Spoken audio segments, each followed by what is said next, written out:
What is up, everybody? Welcome back to another video of the mural we are doing on this tailgate for this Ford. Before I go any further here, I'm just gonna tell you, if you haven't gone back and watched the other 5 videos, I think it is now, I think this is a 6th video we got going on here with this. Go back and watch those before you proceed to this one, and then come back to this one and watch it. There's a lot of information that I've been talking about throughout these videos. So today we're just going to get into it, just kind of hang out, see where we get to. We are now on the process of mapping in the mountains. So last video we left off with the darker gray and just kind of shaping them the way we want them. And now we're going to move on to a white that I've mixed up. I've added a little bit of blue to it, so it's not just straight white or anything. It's got a little bit of color in it, and it's going to help us really pull in some of these details we're going to be doing, because we are going to be adding obviously snow caps to these mountains to kind of make it stand out a little bit more, rather than just be, you know, back there chilling. So we're gonna add a little bit of snow to it, make it more interesting, and then we'll move on to the sunset for the sky. But there have been a lot of questions I've been getting on YouTube and Facebook about the process and everything like that, on what I do for airbrushing, and some technical questions. So I'm going to try to answer some of those here. I know the first one that comes to my mind that was asked through a comment was temperature for paint. So I want to knock that one out right away, because it is fairly important. It's really actually important. The temperature that you're actually working in, the temperature of your paint, the temperature of the surface you're painting on, all that stuff plays a big factor into your paint job. I mean, it doesn't even, even if you're just painting a car, like, all that is a factor. So if you're messing with paint, any type of paint, temperature is key. Humidity, you got to watch out for humidity as well. We get a lot of humidity here in April because it rains a lot and it gets really hot. So I get a lot of humidity around my shop. And it's one of those things you just got to keep track of. Know on your days that, if you got really high humidity, you're probably not going to be painting those days because it's just way too much. I've got a really good setup in my shop here, and at the shop at work that I work at, we got, the best of the best compressors. We got the best of the best air dryers, filters, desiccant filters, 2 and 3 stage. Like, I've got it all. So I do try to prevent as much as possible, but there are some times where it can be really high humidity and it can sneak through the line a little bit. So you just got to watch out on those days. Usually those days I just, call it a wash, and I don't try to do too much. Now, airbrushing, it doesn't really affect it that much. As long as your tank is drained, humidity is not going to really affect airbrushing that much, because you're not, it's not going through a big old compressor and a line and all that stuff. So you can get away with airbrushing when it's high humidity. But let me get back to the topic at hand here, and that is the temperature of the paint. So right now I usually try to keep my shop at at least 60, 65. Sometimes when I'm in here I'll bump it up to like 70, 75, because it is winter right now. It is, minus 20 degrees, or it's below 20. I don't mean minus 20, but it's below 20 degrees. So it's really, really cold. So I try to keep my shop at least at that 60 to 65 mark when I'm not in here, because I do have a mixing bank.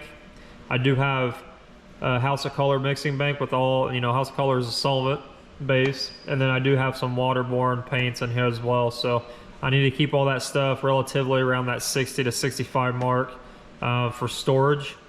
And so what happens is, when you don't keep up with the temperatures of whether it's hot outside, cold outside, whatever the case may be, the question is, will it affect your paint? And it's 100% correct. It will affect your paint. So since it's cold right now, we'll talk about the cold first. Cold weather can actually freeze paint. I don't know if you guys know that, especially water. Now, when I say freeze, I'm not saying like it's gonna get iced over or anything like that, but it is gonna gum up to where it gets thick, and it's pretty much trash at that point. Don't think you're gonna put it in some heat, you know, under a heat lamp or whatever, or inside, and it's gonna thaw out. You might get lucky a couple times doing that.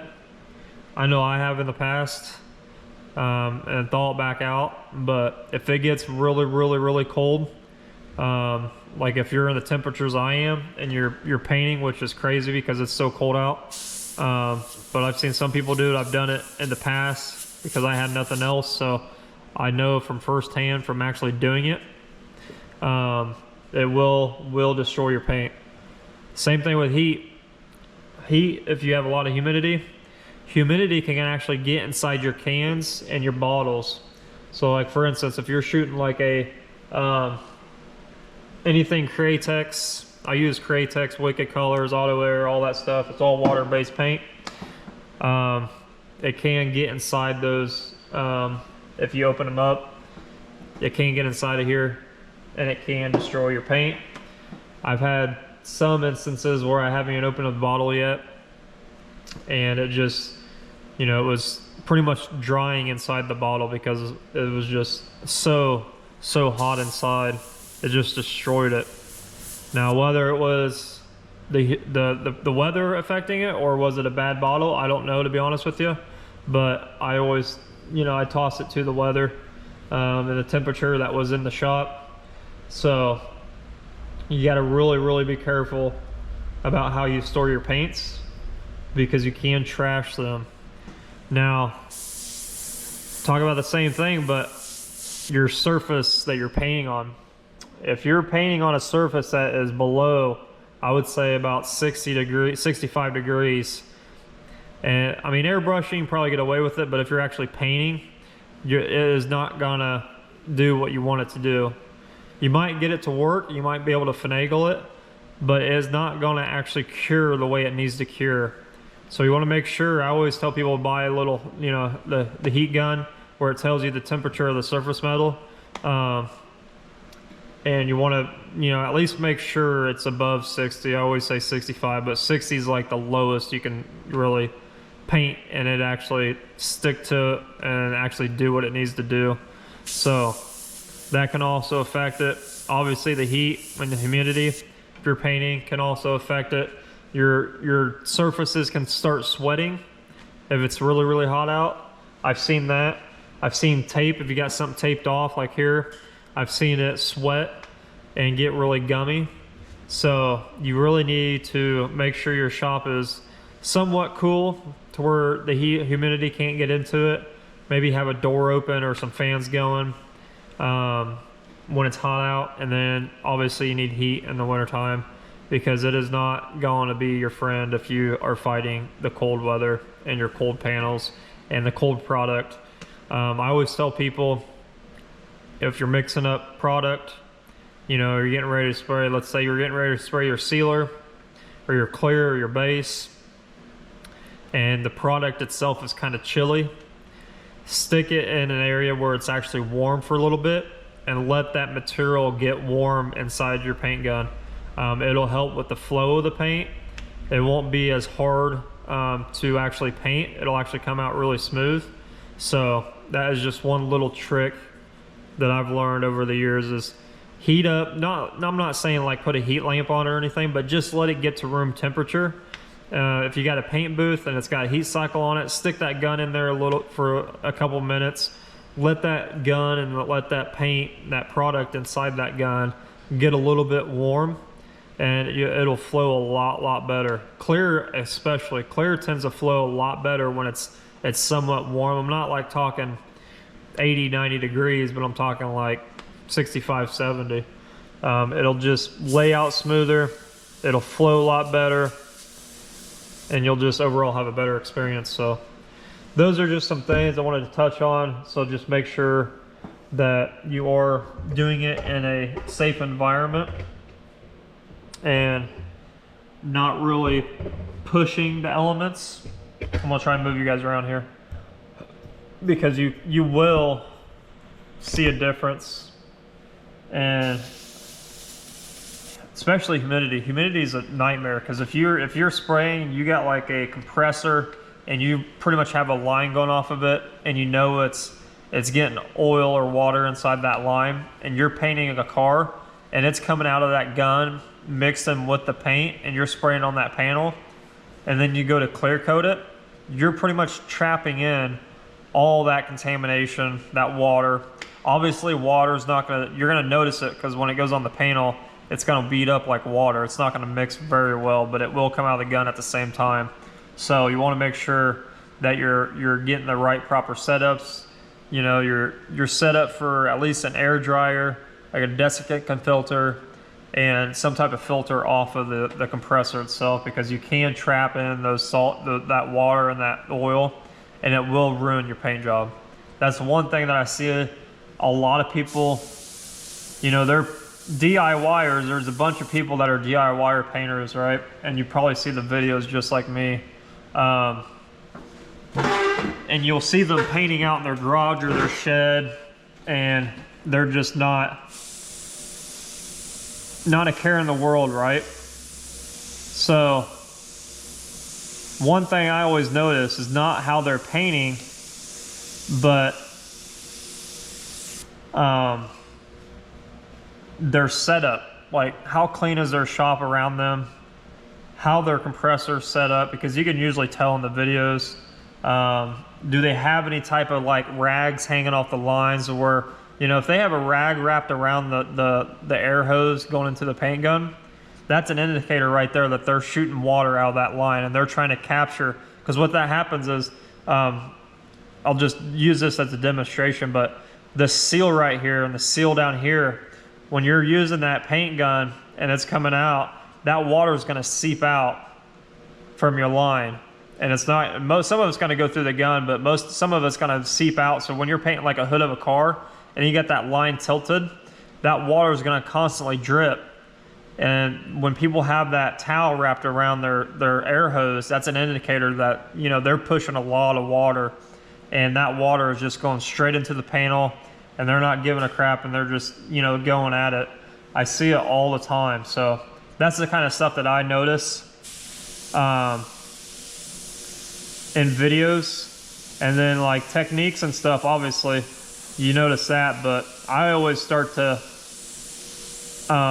notice more than just their techniques and how their actually environment is, because that can really dictate how long that paint job's gonna last. You know, that's why, I'm not gonna say that's why, but it's a really big issue when it comes to like paint sticking, rust bubbling, anything like that. Anything that's in that line because of the weather is going to affect your paint job. I mean, that's just no doubt about it. I hate to say it, but it's just the truth. And people want to ignore it. They want to be like, oh, you're wrong. No, it's like, you're feeding a bunch of BS to a bunch of people that don't know.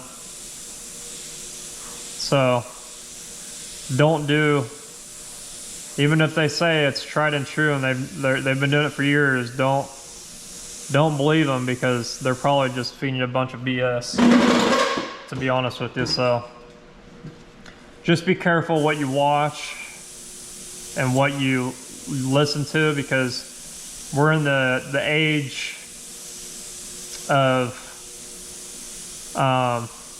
people making fake content just to get famous. You know, everything that's popular now is like hatred and people spreading false information. That's getting people famous for some stupid reason, whether it be, you know, a lot of views, a lot of subscribers, because you get those people that are DIYers and they want to believe you so bad because you're a DIYer too, right? So they want to try to believe you in everything and every word you hang on, and it's just not, it's not reality. So trust me, I've always told people that I've been doing this for a very long time. I actually started airbrushing before I started painting, and like it took me, I want to say probably a good 3 to 5 years to figure things out to where I didn't have to worry about it. And what I mean by that is I literally screwed up for 3 to 5 years of my first, you know, trying to paint on my own, because back when I first started doing this stuff, there was YouTube, but there was no videos out like it is today. Like the internet was totally different. There was really no help. People you couldn't pay people to give you information. So you had to pretty much learn on your own. So it took me a good 3 to 5 years to actually screw up everything I did, learn from it, and then get to the point where I know exactly what to do because I screwed it up. So I know how to fix it, and I know not to do that again.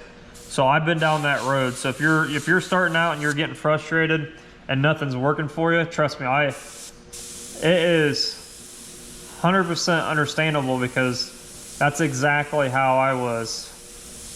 It was just, you know, people trusted me to do work for them, but I couldn't, for the life of me, I just couldn't get it handled or couldn't get it down to where I wanted. I wasn't getting the results that I wanted, let's put it that way. And it was just frustrating. Really, really frustrating. So,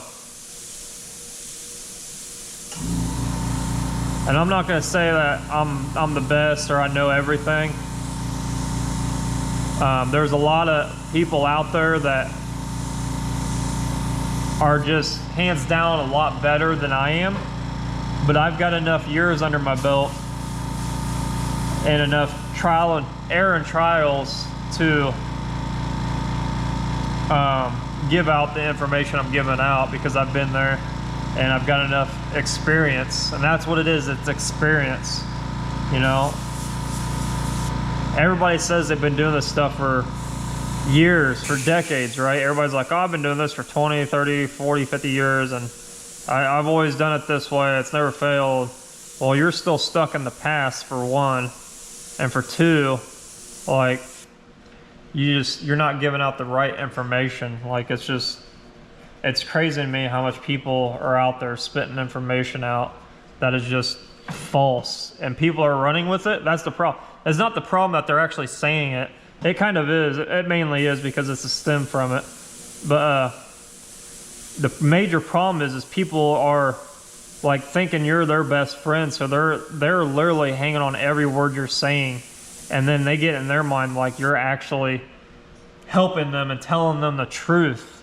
That's the major problem of it all, is you're putting false information into people's heads. And it's just not the way it is. It's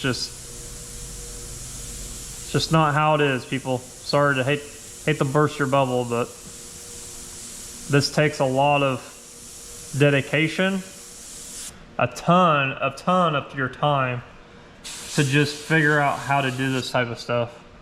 I mean, I learn every time I pick up an airbrush. I learn something new every time, because for one, you're never doing the same image twice, right? You're always doing something different. So you're learning just in that aspect of it, is like you're learning new way to do different images.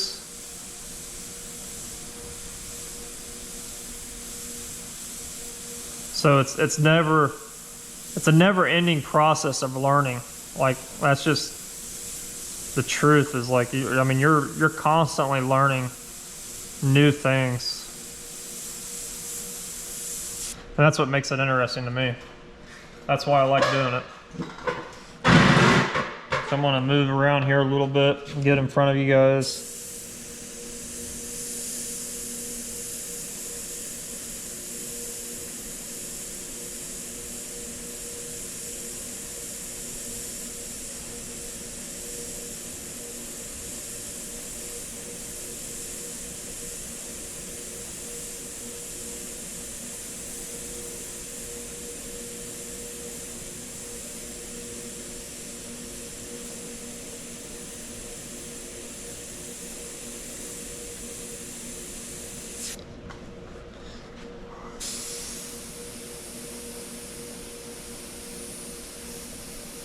And there's, you know, you're seeing me freehand a lot of this stuff.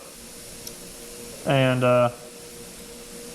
if you're just now learning how to do this stuff, I don't really recommend freehanding. Like, make your own stencils, figure out a way to do it.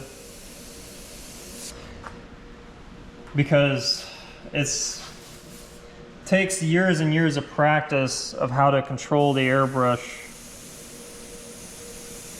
when you're freehanding.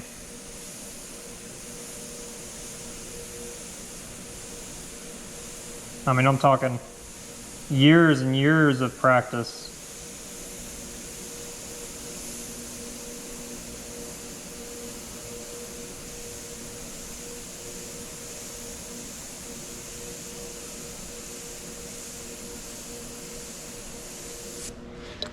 So there's a lot of ways to figure out how to do this stuff.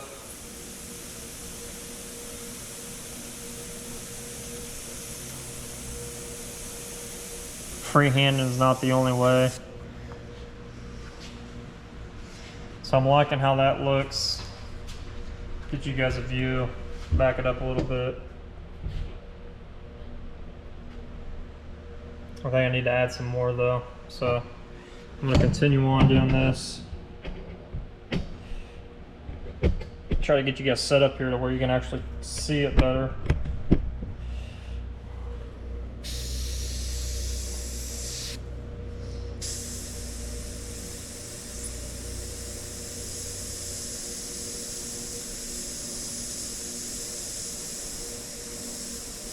Usually snow caps, it's like big chunks, like, and it's however you want to do it. It's the way the snow falls and it sits in these grooves of these mountainsides. So there is no right or wrong way. I mean, you could pull up pictures all day long and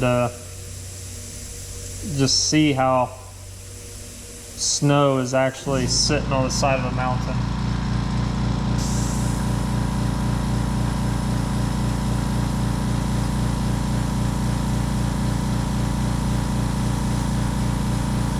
We'll connect these two here.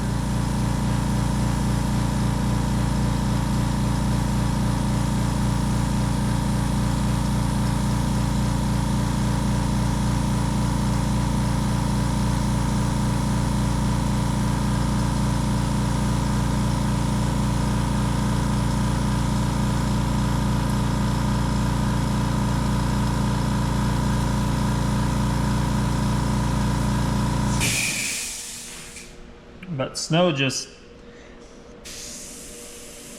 it falls where it wants to fall, and it just, you know, does what it wants to do on its own. So it's not like you're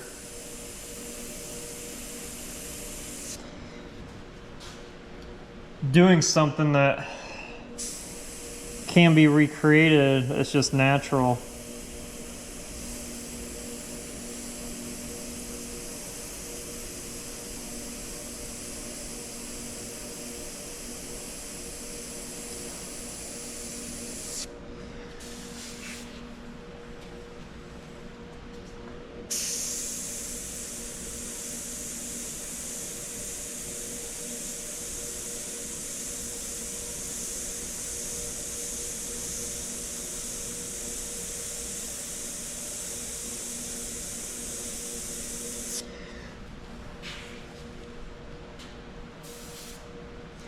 And my idea was to almost make all these mountains like almost fully covered in snow with a little bit of the mountain actually poking through it. And I haven't really committed to that just yet. As you can see, I'm going pretty slow with this, just trying to recreate what I think it's gonna look like, or it should look like.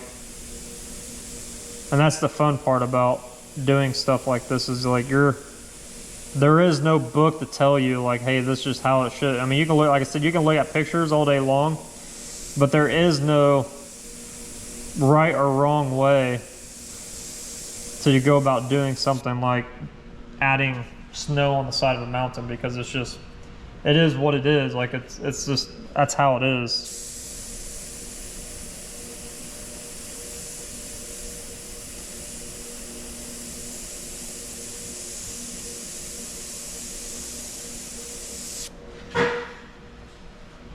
Step back.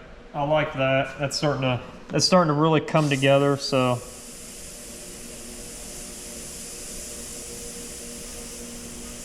it just takes, I always tell people, it takes effort. Like, you just can't come in here and start blasting paint on everything. You actually got to think about what you're actually doing.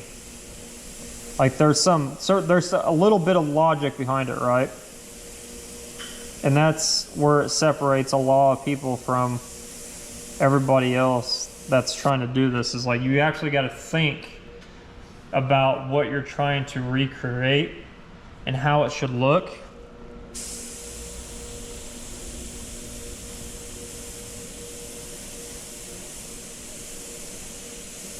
So you definitely gotta put some effort into it for sure. And it's not something that's, I wouldn't say it's necessarily easy, but it's not hard either. Like, it's more of a mind game to you than anything, because your mind tricks everybody. I mean, that's all your mind does, is plays tricks on you. So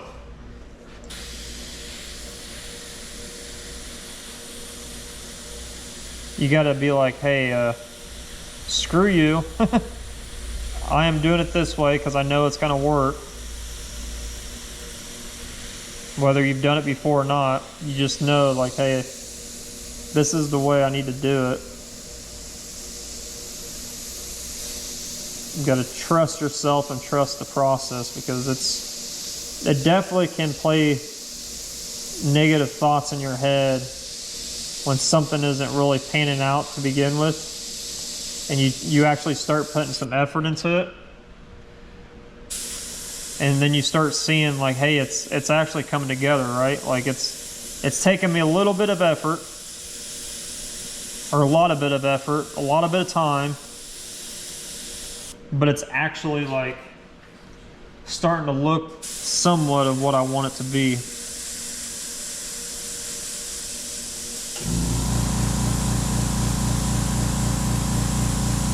And I'm doing is I'm just kind of fading that white out a little bit, because we're going to go back in with another color. So I wanted to kind of kill that darkness a little bit. So I'm going to switch over to this side now.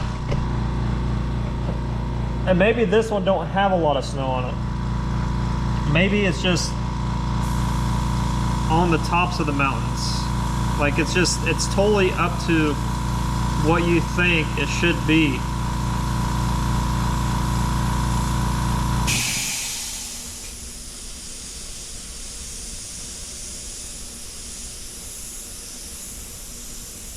And that's one thing I want to kind of hit on a little bit, is if you're having a customer that's trying to tell you how to go about doing something,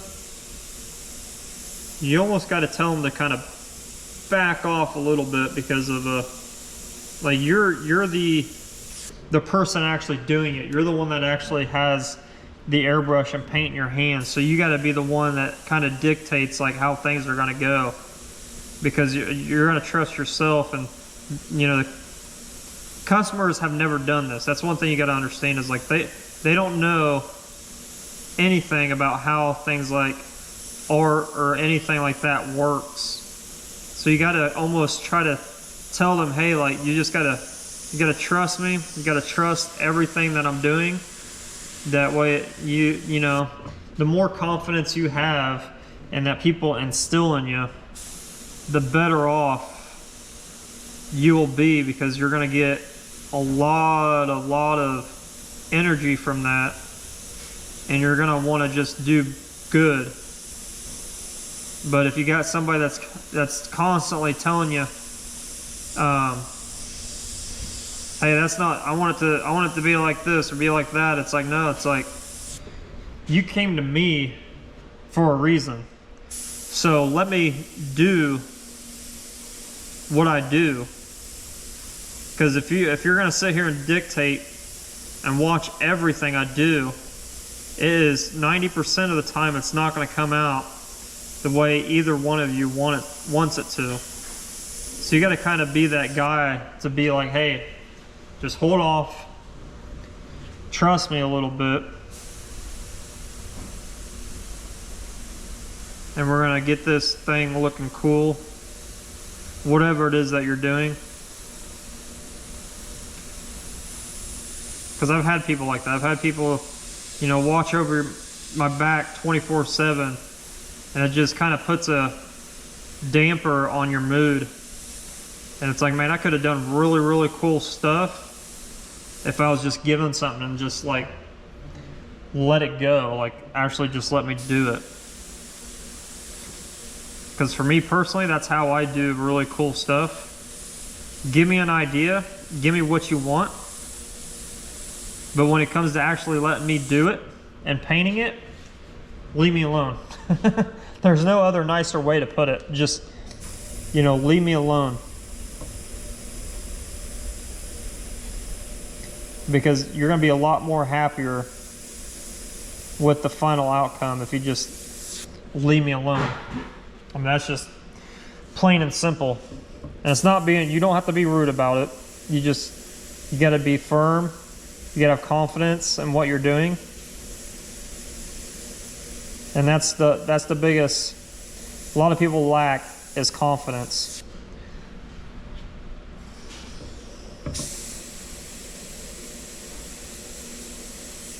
And then that comes across to the customers.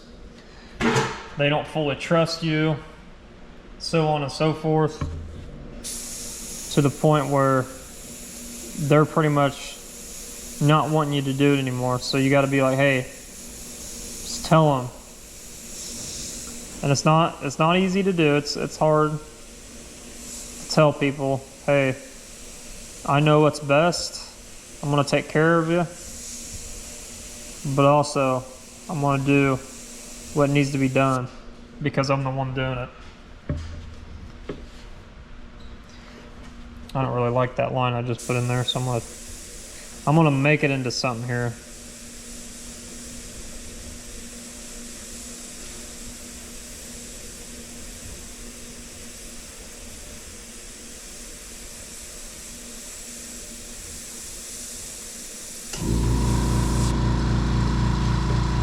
It's a little better. So I'm liking that. I'm gonna do the same thing. I'm gonna fog this in a little bit.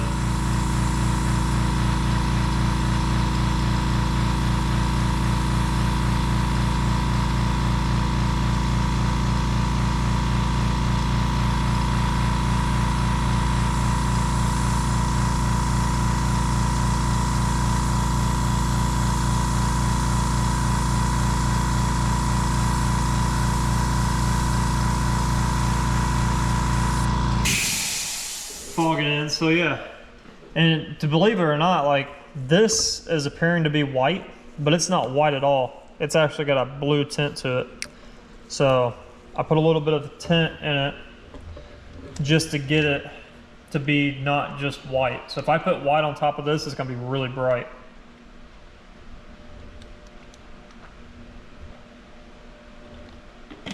So before I do anything with this paint, I've got some left in here. I'm gonna shape out this sky a little bit. I'm gonna give me a road map. because we are going to be working with really bright colors. And if you know anything about colors and color theory, bright colors become bright, they're brightest underneath the white. So I'm just going to kind of map it out a little bit. Nothing crazy, but I want to give it that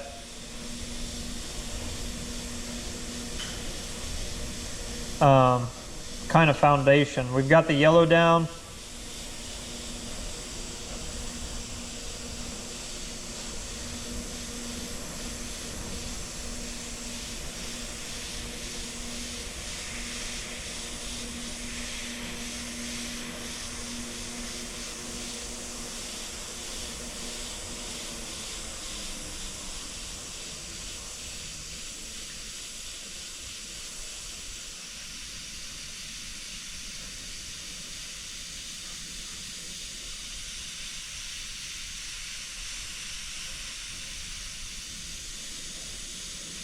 And all I'm doing is just going back and forth. I'm doing like almost like dagger strokes, just sideways. Pretty much just lines.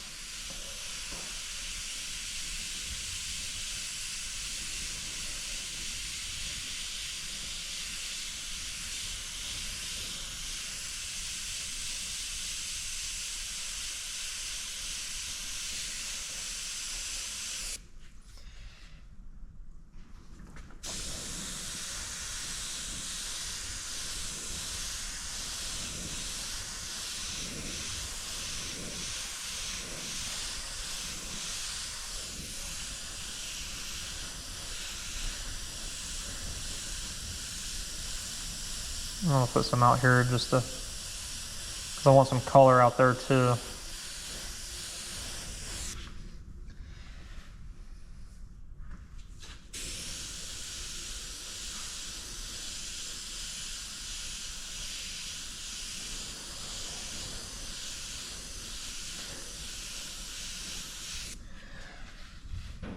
I'm liking how that looks.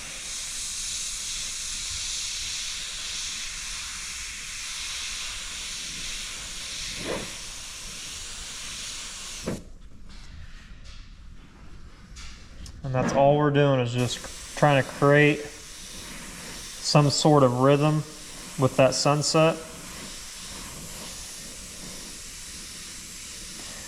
And again, you can pull up your reference images. I looked at a few off and on. I don't want to recreate fully anything just yet.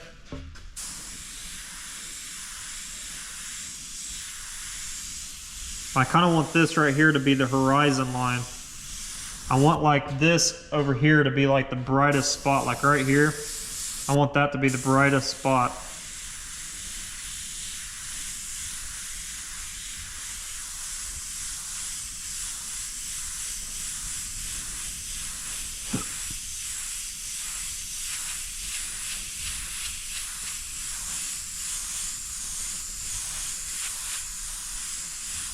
It's almost like you ever see those guys doing the beach themes on t-shirts and stuff like that? It's almost kind of like that.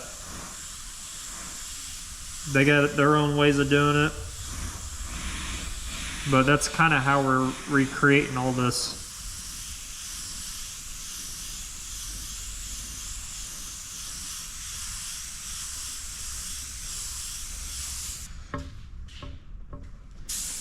So like right here is going to be the brightest. So I'm going to put more white in this area.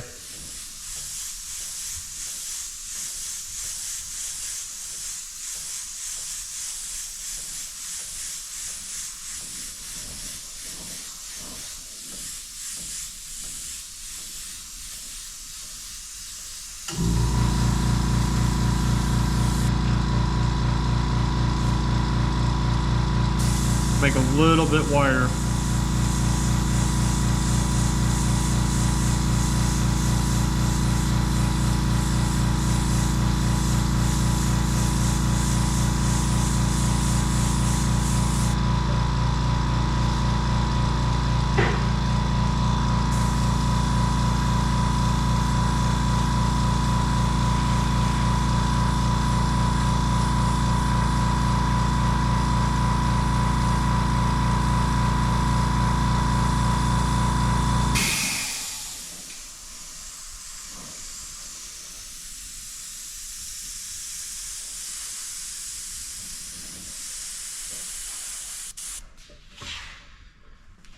So that part, I want to leave it right there the way it is,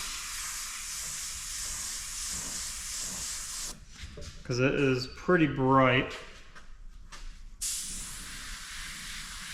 I'm not really too worried about keeping the mountains, like, I guess I would say clean. We got some layers to go on them still, so still not too worried about trying to keep them really clean and nice.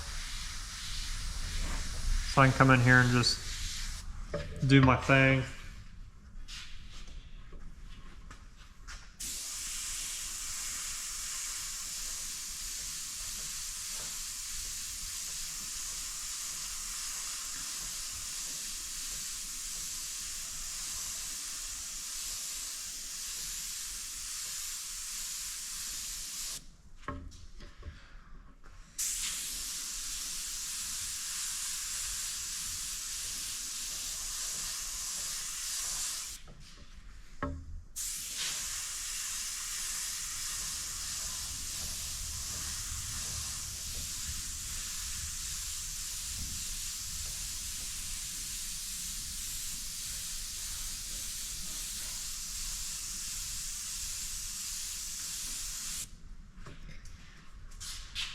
Look back.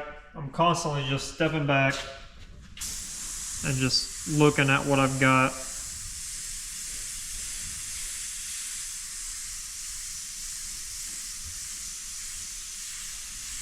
And we are covering up a lot of the yellow, yes, but a lot of the yellow is still there. This is just a foundation. It's nothing that's going to be set in stone whatsoever.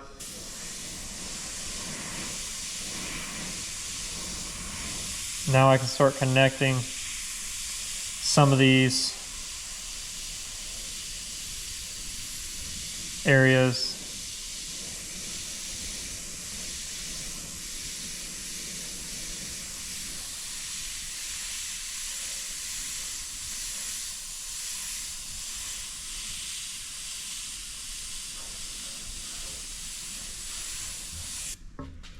To make them one.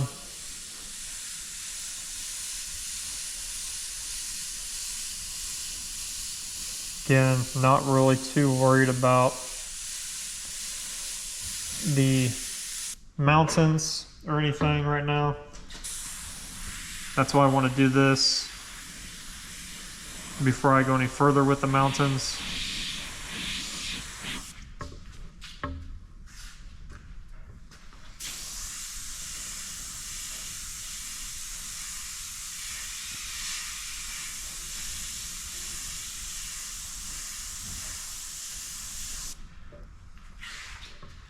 And there can be multiple spots where it's got a highlight, you know, the brightest spot. There's gonna be a lot of those there. I mean, you can put as many as you want in there.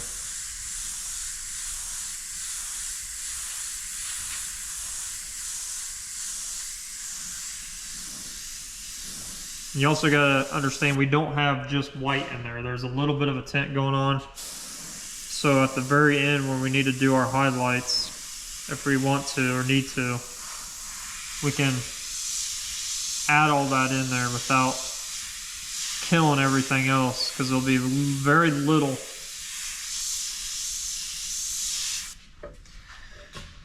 So I'm gonna step back, step you guys back, we can look at it. I'm liking how that's coming along.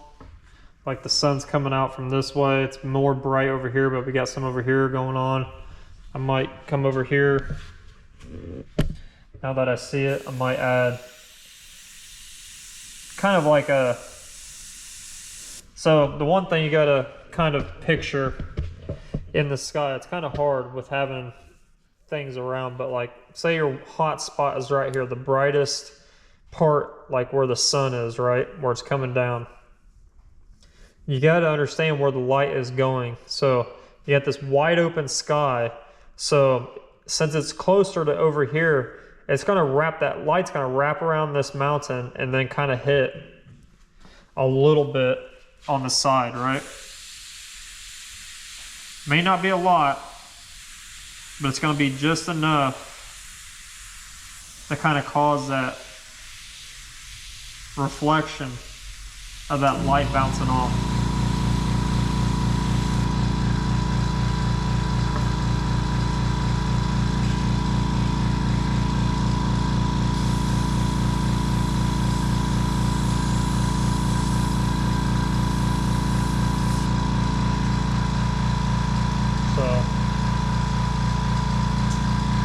Now I'm gonna just smoke out a little bit of the mountain. Very little.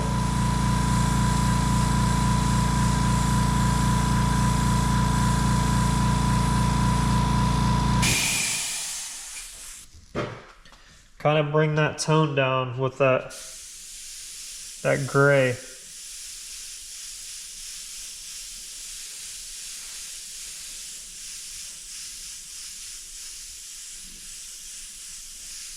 And the reason I'm doing this is I need this to be kicked back a little bit. I'm going to show you guys why.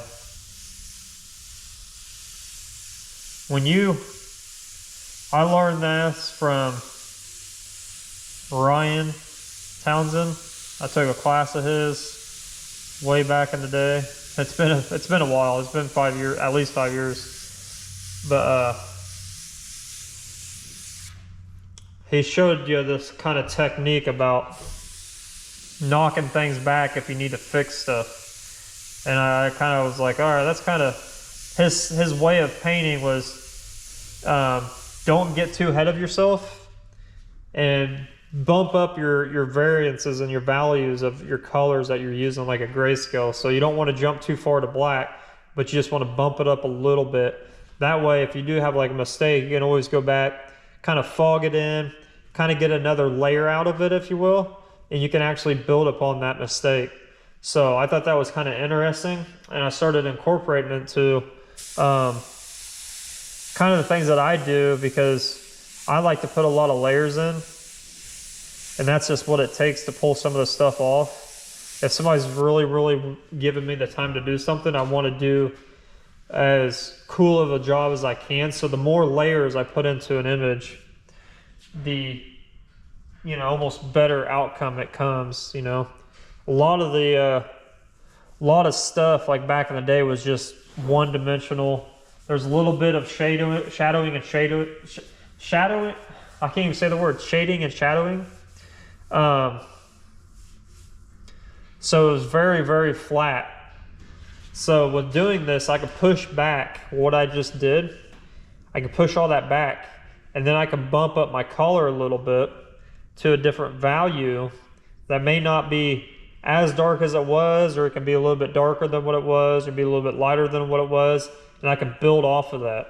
And it's going to give you, so like what you guys saw before when I did that, that was like a one layer, and then with me fogging it in, it created a different value of gray in there. So that's another layer, and I can just add on top of that. And if I needed to do that, I can kick it back a little bit if it was too dark or something like that. So I can always go back in and tweak it by doing those layers like that.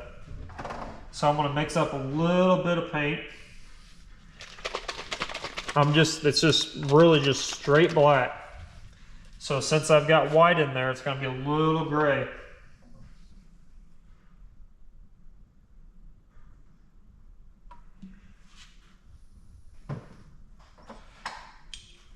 And it might, I always add by drops. That was another thing I learned from his class, is everything was done by drops. So you calculated and you kept track of how many drops you're at versus how many you need to put in to get to the final result. So I always go by drops for the most part. Sometimes you can't really calculate drops because it'll come out as a strand, or maybe you got too heavy and you put way too much in there and it wasn't coming out as a drop. Sometimes you'll have that issue, but for the most part, you can actually count it as a drop in your airbrush cup. So that's the gray I've got working on, so I like that. I'm gonna give me a drink here.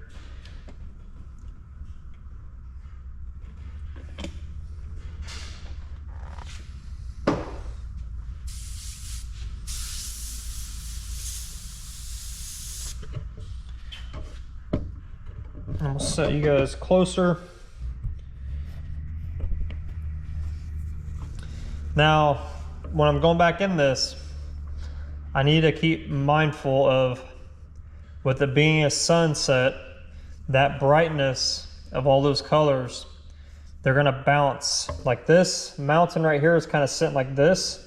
This one right here, it's kind of at an angle like this, right? So this whole side almost is gonna be brighter. It's gonna catch that reflection of that. So I don't wanna make this so dark. There might be a couple spots like on the back side of here that'll be dark, but for the most part, that front side of that is gonna be hit with light. So I don't wanna go back in and just do what I just kind of blocked back. I need to pick and choose where the darker area is gonna be, because that's what I have in here is a darker color of a gray.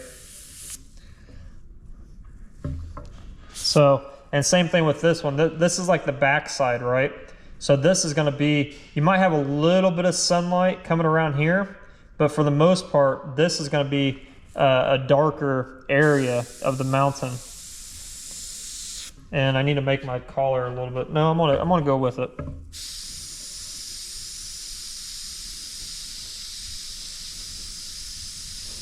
So I'm just adding a different value of gray. So I'm trying to stay within those lines of the darker areas in here. I'm trying to stay within those.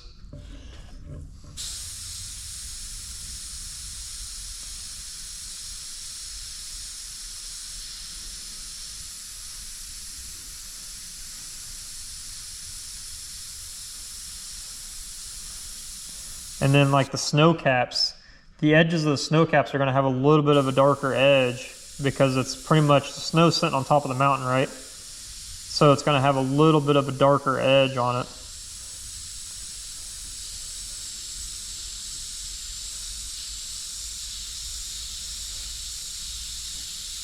So I'm just adding another layer to this is all I'm doing. I'm not doing anything more. I'm just picking and choosing where I think some of this stuff is gonna go. Nothing too crazy just yet.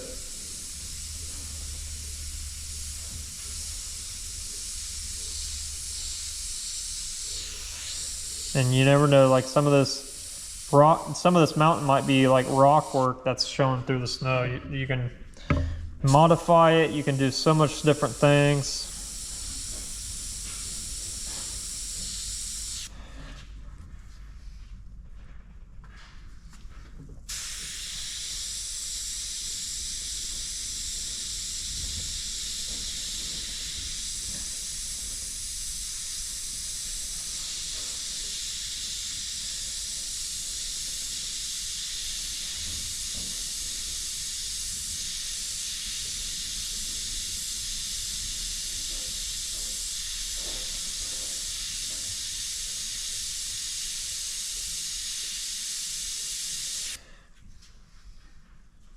Just adding colors to it, blocking it in, nothing too crazy.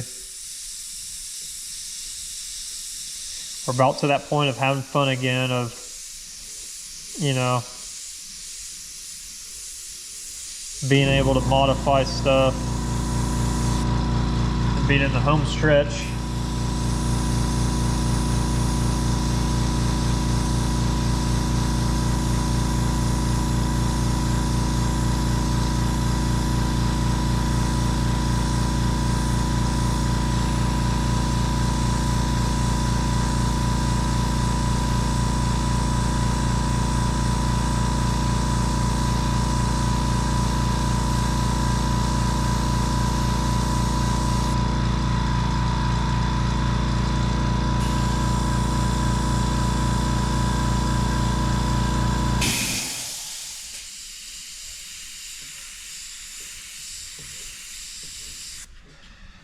I like that. So when you step back, you have that extra color. I mean, it's not much, but it gives you that extra color thrown in there instead of it just being a, you know, black or darker gray and white. It gives you a lot of different depths.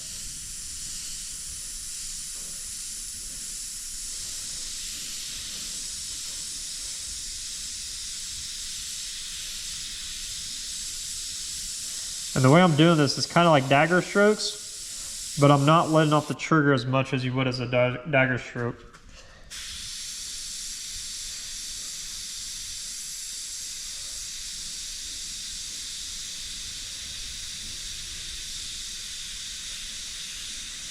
A dagger stroke, you would like just come down with it in one way. I'm kind of going back and forth a little bit.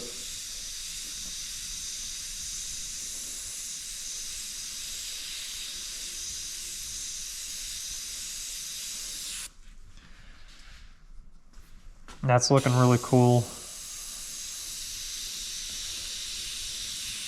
And the easiest way I could tell you of how I know to do this is that I've been here before. Like I've been able, over all my years of doing this, I've had to pretty much make every color to make it work. And what I mean by that is I'm an automotive painter. I do collision work, so paint nowadays isn't made to be mixed and sprayed and blended. It takes a lot of effort into knowing what to do to that color to make it match that vehicle. So I've been really having to be a scientist in most days and learning just how colors work together.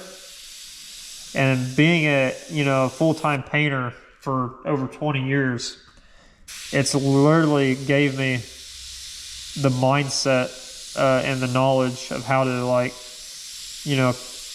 mix colors together that complement each other, or mix colors together that will shift a color a certain way or make something look a certain way. It's just years and years of experience. That's the best way I can kind of explain it to you. But if you don't, I would highly suggest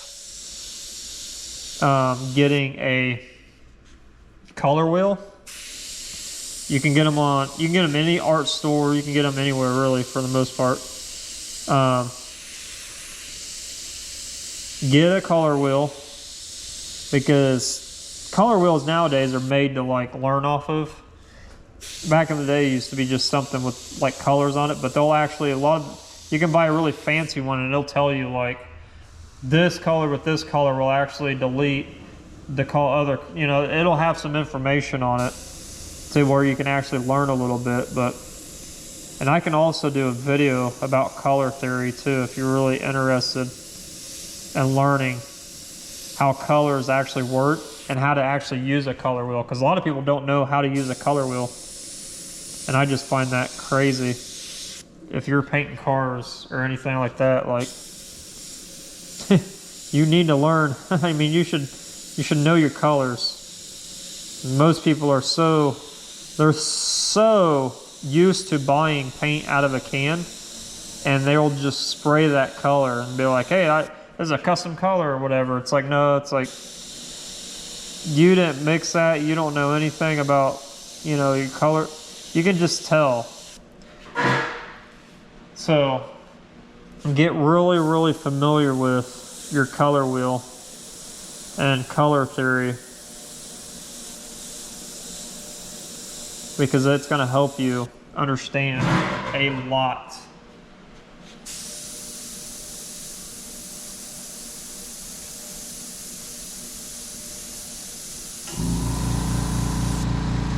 Alright, so I like that.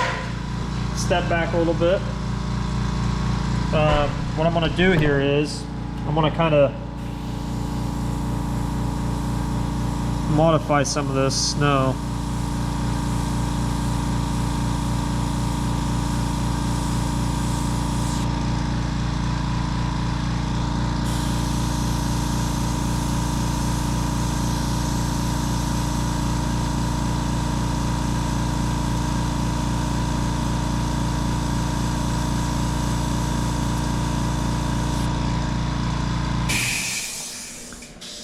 just to make it look cool, something a little bit different.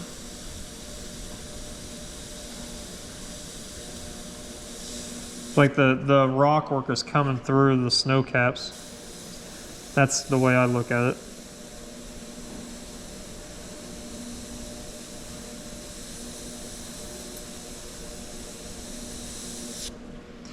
Just a little bit, nothing too crazy. You don't have to go overboard with it. A little goes a long way.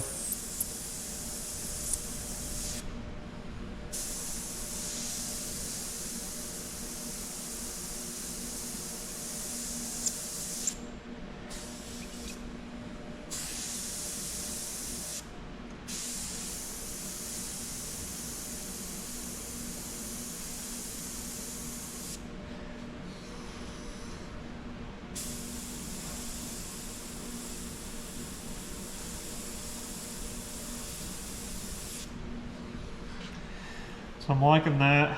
I'm liking everything we got going on here. So now what I'm going to do is I'm still the same color. I've got a little bit in there. We're going to bump it up a notch.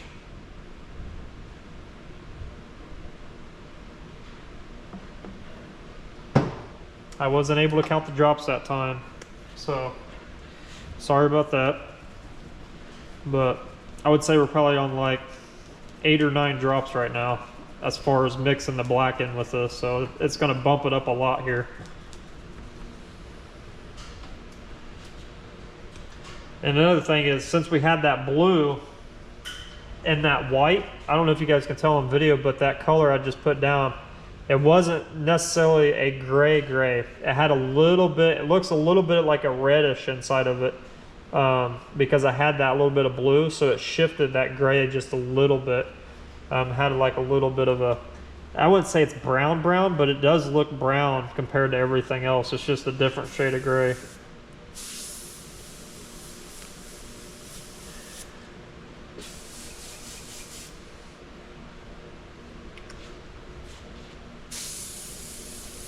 Now we're in the darker, so I don't want to make these too dark.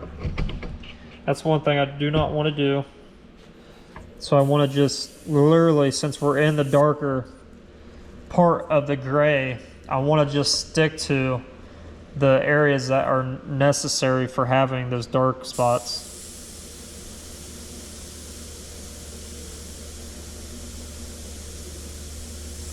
And I'm going to be pulling off some fine detail here.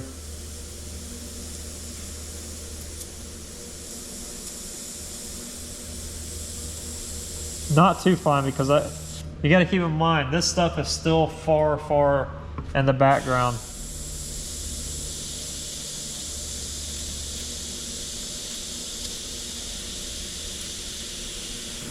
So we're still needing to be not super tight, but just a little bit looser with the detail.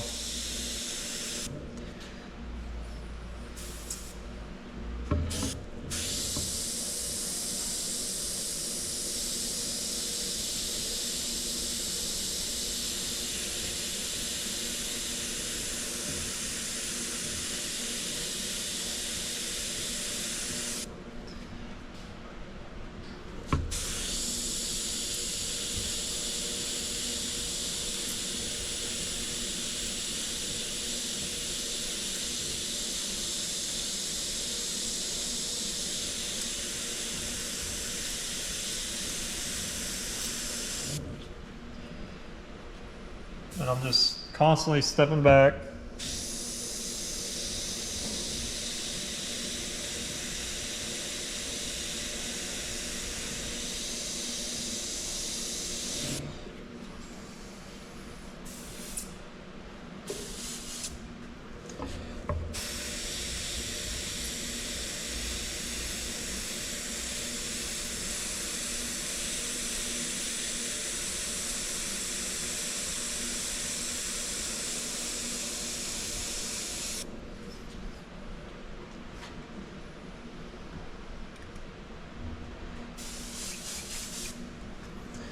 getting pretty windy out there.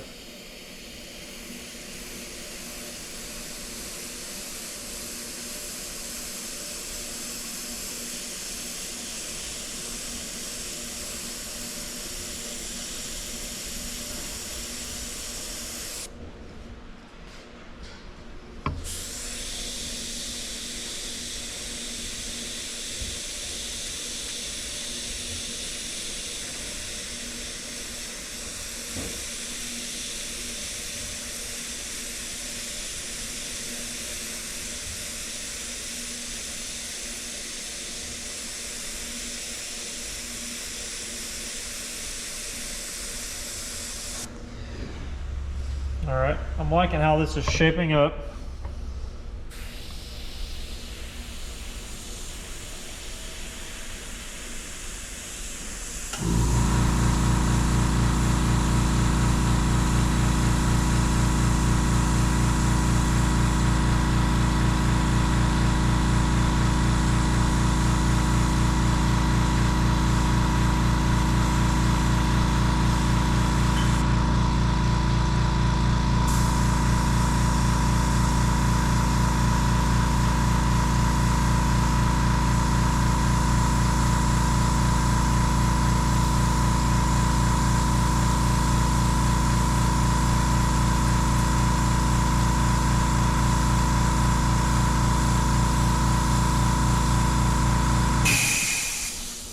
All right, so I'm liking how that's shaping up. So I'm gonna continue on this. I'm gonna do this. I'm gonna pause you guys for a minute and come back, and we'll get to rolling on the next phase of these mountains. All right, so I've got the mountains, I think, where I want them. So now what I'm doing is I've got a little bit of over reduced yellow. Now I'm going to start introducing the side of the mountains of the reflections of the yellow in the sky. So I don't need a lot, I just need to kind of mist it and just kind of cover. You can tell around here it's a lot lighter than back here, so I want to kind of just kiss this front with this yellow. And I over reduced it because I don't want it to be so strong it's just going to be yellow. I just want to kind of create a little bit of a transparency with it.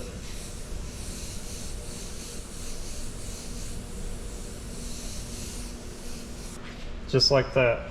Nothing too crazy. I don't even know if this is registering on the video, but you guys let me know.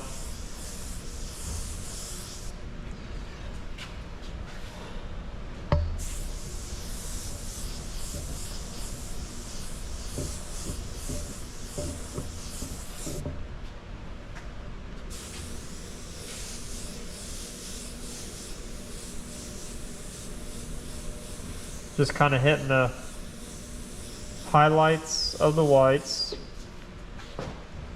but just a little bit. It don't take much, so because we still got all the oranges and everything to go with it.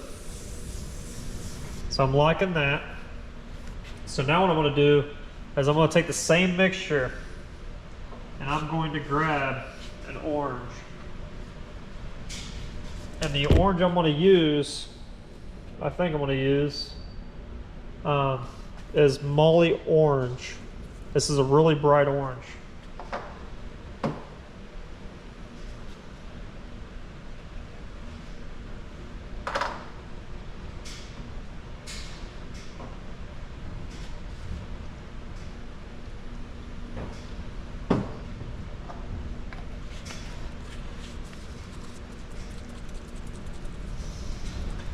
I probably need to tack off any overspray that's on it, or I'll start working in that background.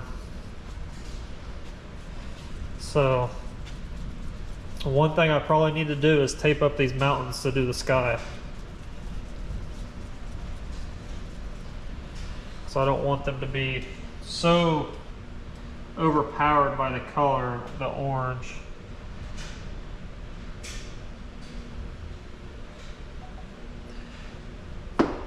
And I'm simply mixing this orange and to the leftover yellow that I had.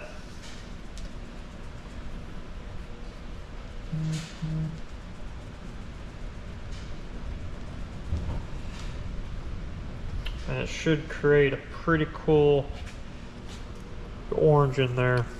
So not much. And again, it's still over reduced. I'm gonna try to do this without taping up the mountains, that way you guys get an idea. So I kind of want to just not fully cover the yellow, because I don't want to cover the yellow at all. I want that yellow to kind of show through some, but I'm going to kind of stay on the edges of the white. And I don't want to get close because I don't want to try to streak it, but I'm just kind of burn in. You see how that's changing a little bit? I just want to kind of burn it in around those edges of that white.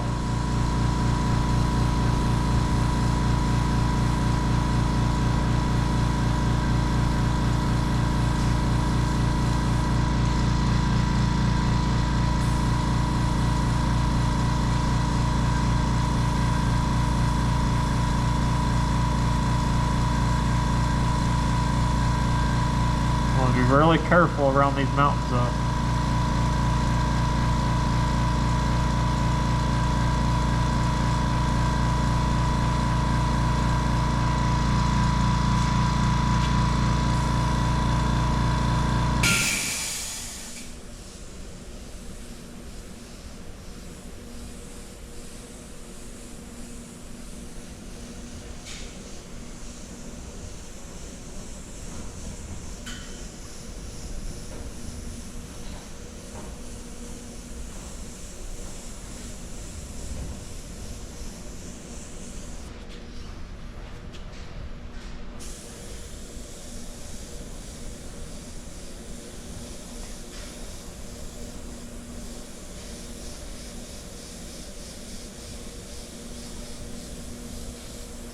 Kind of just burning itself in there with that yellow, and that's kind of what we want, is just to hit a little bit of that white,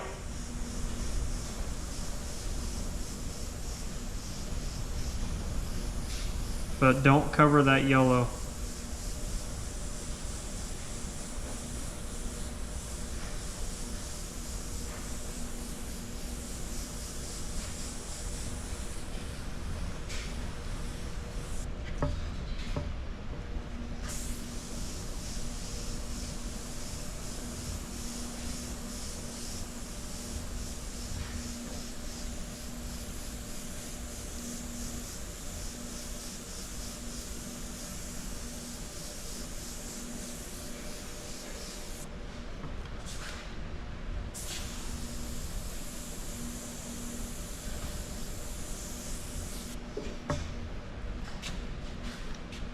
Kind of liking how that's coming out. And then some spots I can kind of hit more orange than what I want.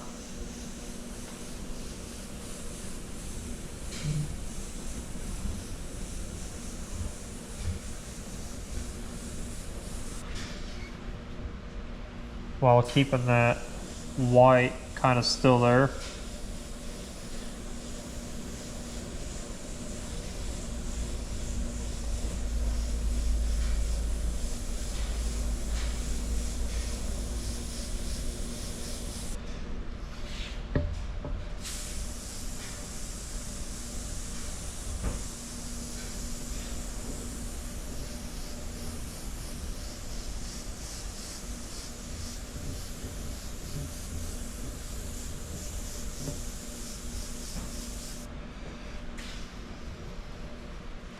I'll step you guys back, that way you guys can see. So now I'm just going to start building up this white a little bit. I'm just misting it on the white because I just want to knock it back just a little bit.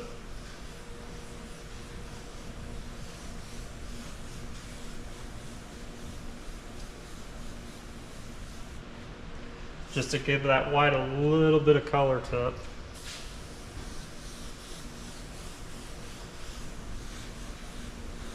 Without making it go completely away.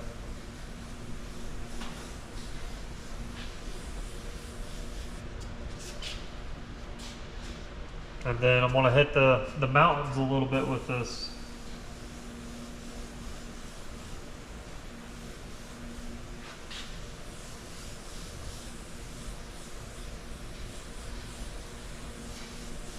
Kind of give it that little bit of that glow to it on that mountain.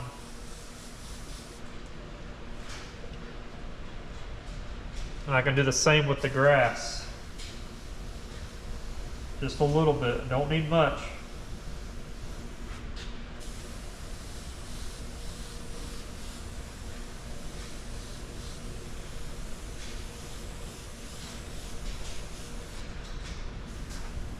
A little bit goes a long way.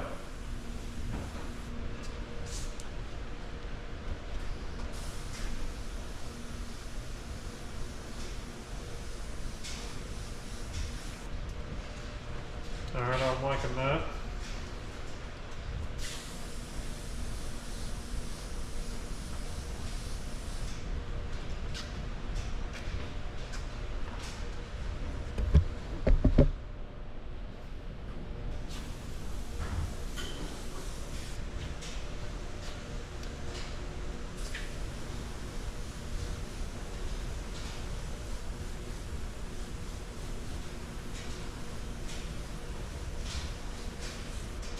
Alright.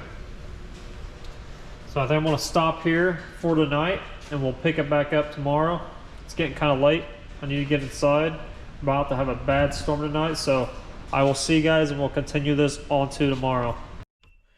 It's another day, so we are going to get started again on this sky and get it knocked out.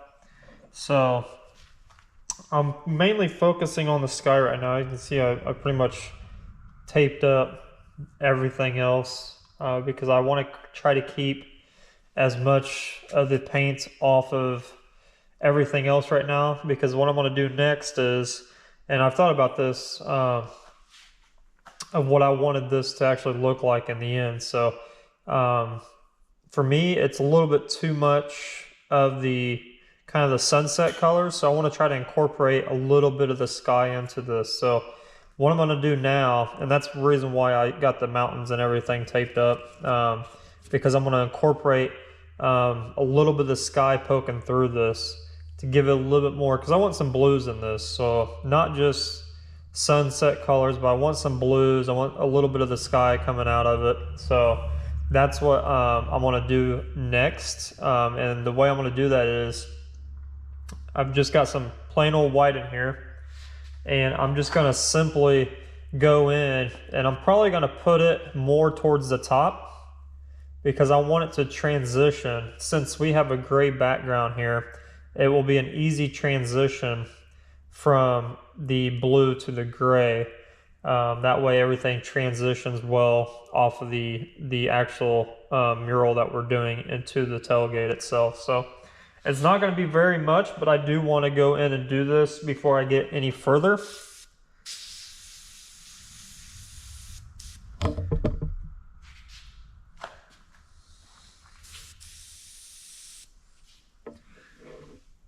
Need some air pressure. So there's really no, when I'm going to do this, I mean, it's pretty much just, you're almost like fogging it in at this point, right? So we're not really going too crazy. So the actual brightest is going to be kind of over here where we got all the white and everything. So I want to try to kind of wrap it around the top. So I'm just going to come in here with some white and kind of outline where I want it to go. And it's not, like I said, it's not going to be too much, but it's just going to be enough to where it's just going to separate.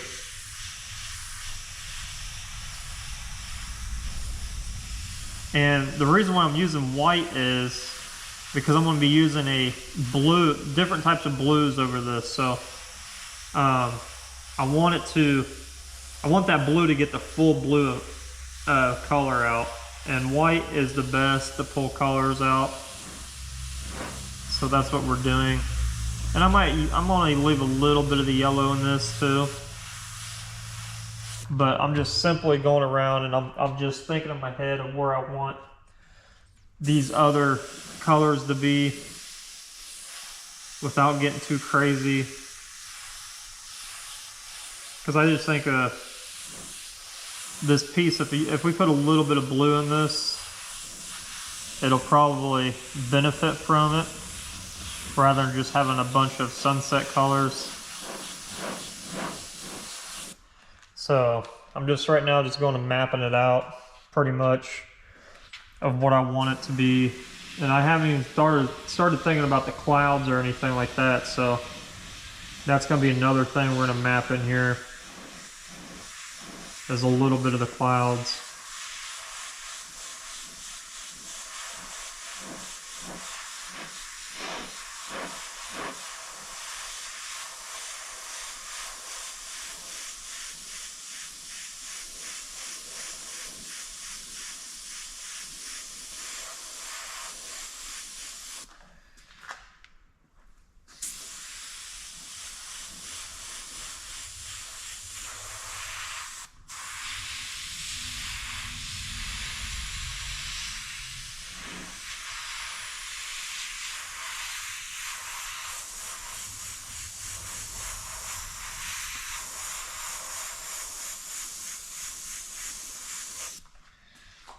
All right. Might bring this one down a little bit more.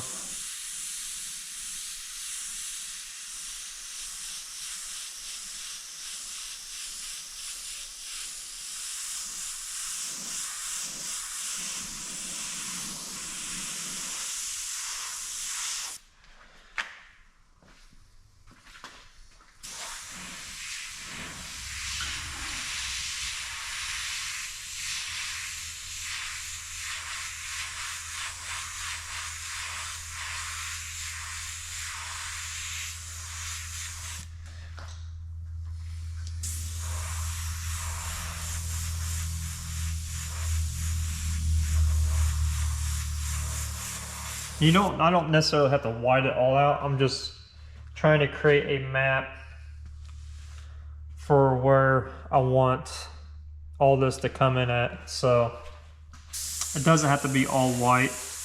Like right here, I'm gonna go in and add a little bit.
All right, I think that's enough. So I'm gonna mix up a little bit of, I've got some blues going on, but I need a really light blue.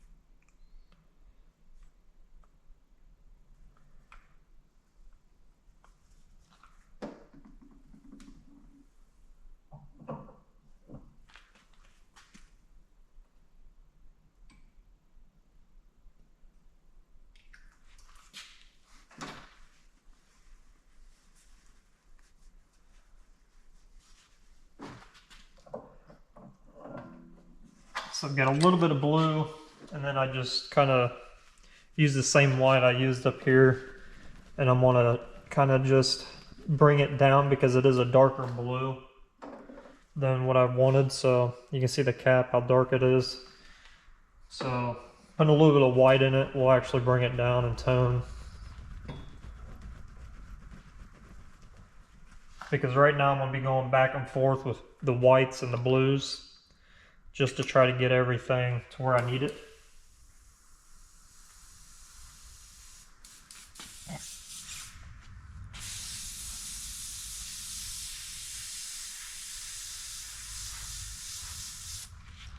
So I like that. So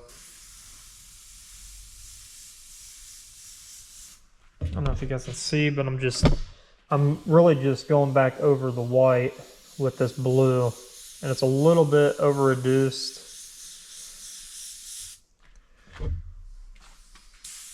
Which is fine.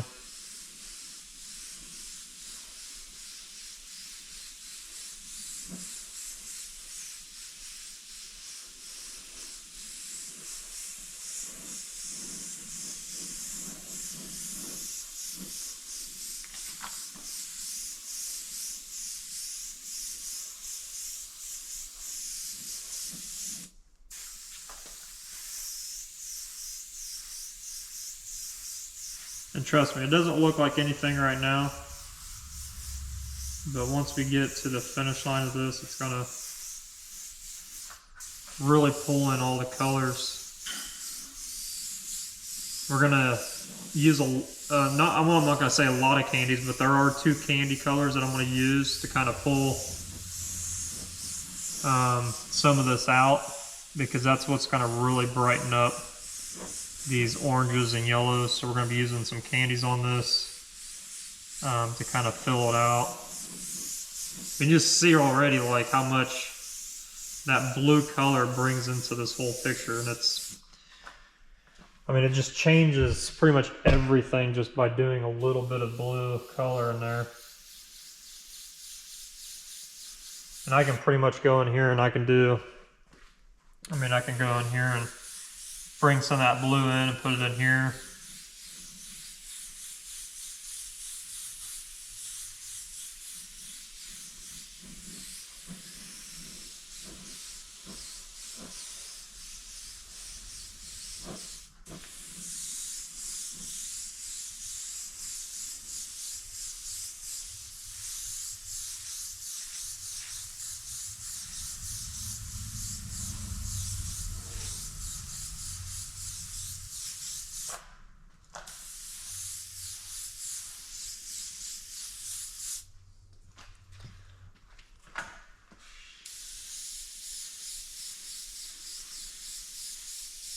And this is not a candy, this is just pretty much just a base, a blue base that's been watered down a little bit with some white. So I'm liking that.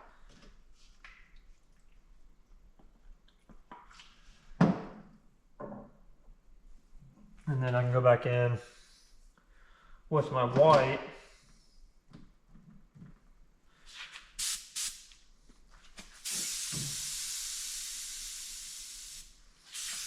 Once this is dry, it's dry. And I can go back in with this white and really start kind of just popping things out a little bit, I guess. And there's no really rhyme or reason for me to do this. I'm just kind of making it look like clouds a little bit. There is no really good way to explain how to go about making a little bit of this work to your advantage. I'm just bouncing around,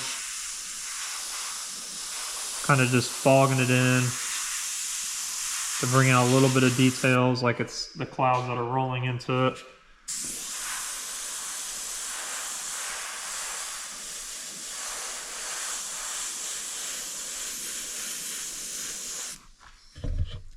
I'm liking that, so we can even do it over here a little bit.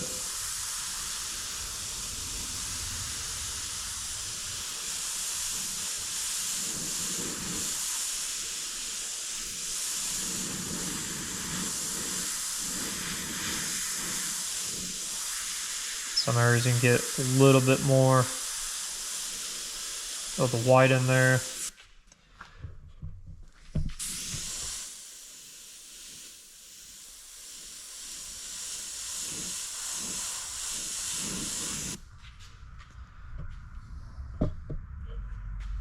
And then like some of this in here, I can really, since we're gonna go back in with some more candies on this, I can come back in here and really just start punching out what I want to be really bright.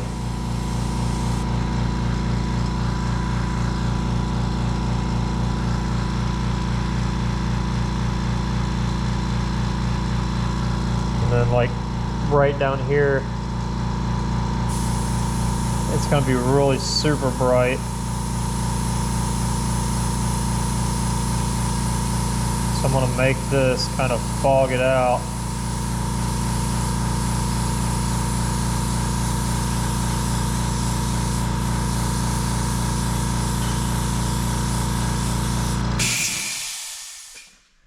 Because that is gonna be the pretty much the sunset itself.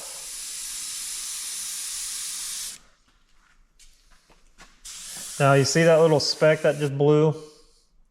That's because I'm getting tip dry. And that will happen, especially with white. So don't mess with it.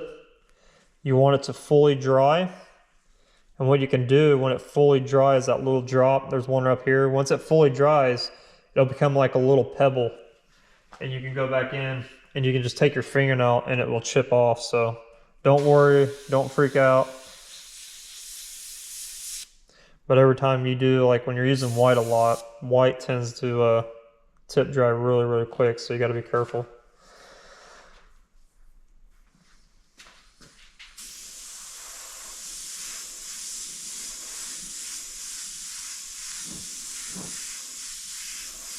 I'm just going to fog some of this back in. And if you're wondering why I'm going back over the blue with the white again, is it will give you a different different shades of blue as you're building. This is what we call building up layers. It'll just keep giving you different shades of blue.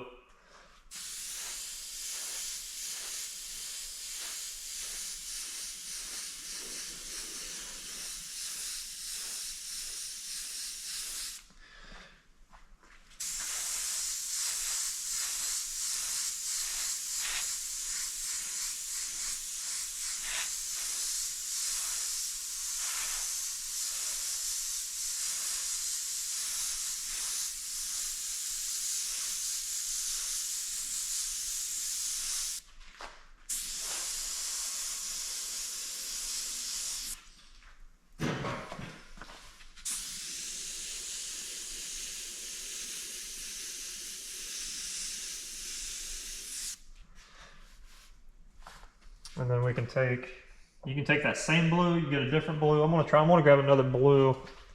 We're gonna start adding some really cool blues in here.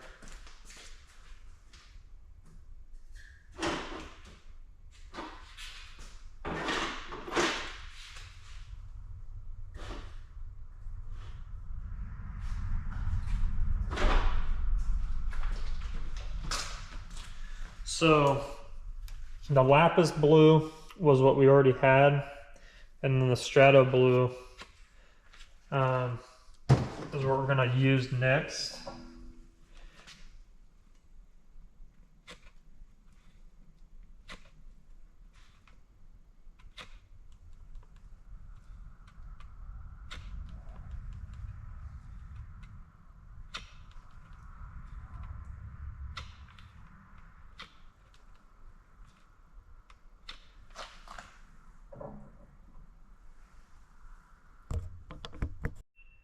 You guys ready to see the finished, pretty much finished, not all the way. Still got to add little details in here and there as I'm detailing the entire mural up, but this is pretty much the end result of the sunset, the sky, the clouds, everything. So here it is, guys. I'm going to show you, and then we're going to mask it off, or unmask it.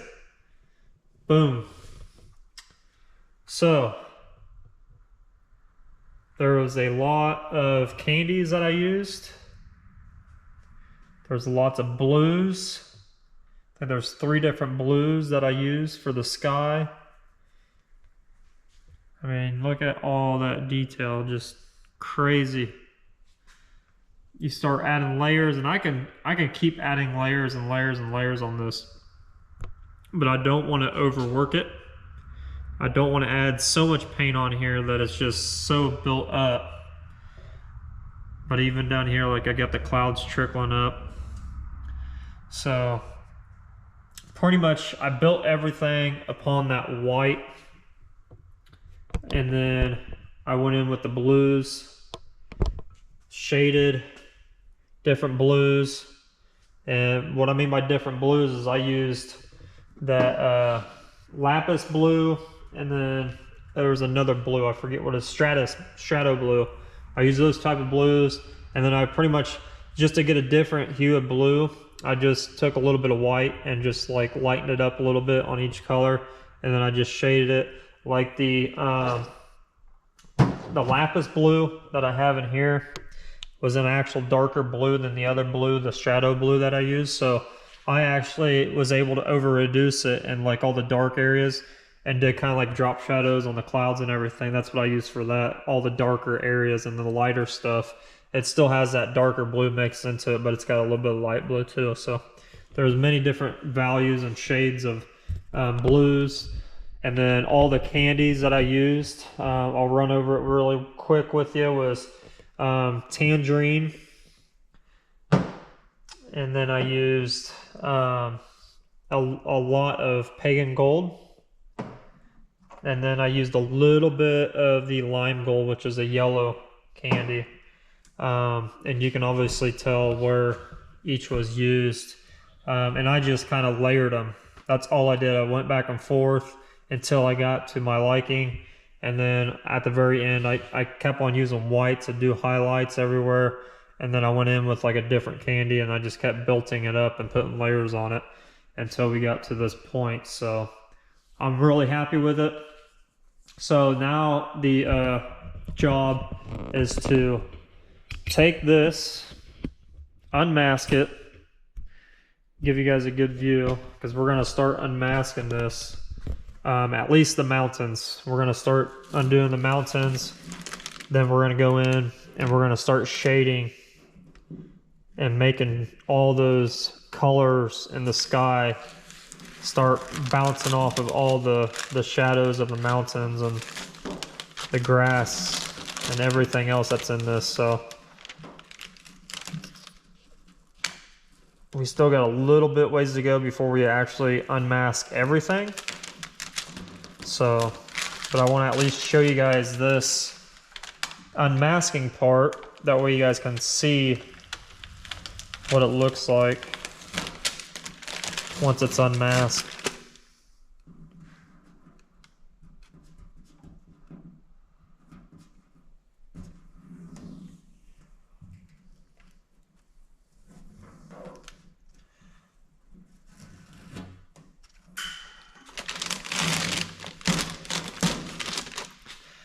Get this out of the way.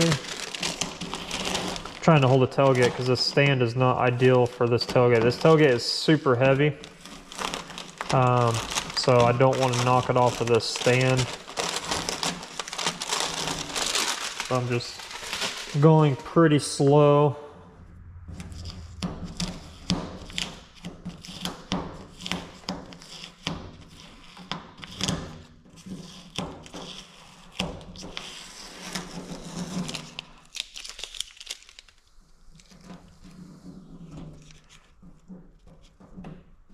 And fine lining this and masking this off was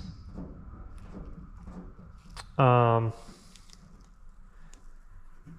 don't know what the word I'm trying to say, but it was definitely necessary to get those sharp edges of those mountains back. So, and that's why I was kind of like freehanding everything at first, because I knew I was going to mask them up. But now we need to kind of step back and look at it for a minute. So now what I need to do is integrate all these colors from the sky and like the mountains and the grass tops and all that. So what I need to do is I need to grab my whites again, and I need to just do highlights in certain areas, like especially since the middle or the focus of the sunset is like kind of in the middle on top of this truck right here. So everything like on these sides are going to be really bright. I mean, they don't have to be super bright, but it needs to be to look like, hey, like it's actually bouncing off the sides of the mountains and up here in the top grass, hilly parts where the mountain's not covering it. They need to have a really bright shine to them. So that's what I'm going to do next is I'm going to take some white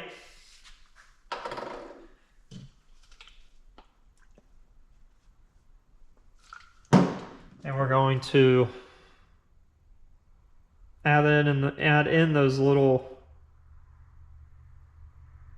pieces here and there.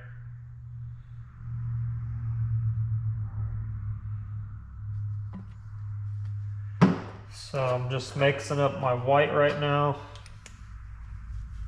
Nothing crazy going on, just mixing up some white. And then once I don't know if you guys can see that oil. I want to try to position you guys. So sorry about this video. It's gonna be a long video. It's just how this works. I am showing you guys everything unedited, so I'm sure this video is gonna be like well over 2 hours. So I'm sorry about that, but I really want to show you guys as much as I possibly can.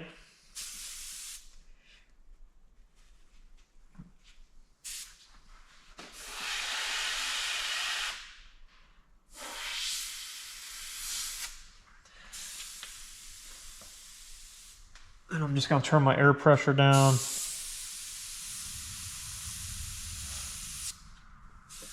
Down further.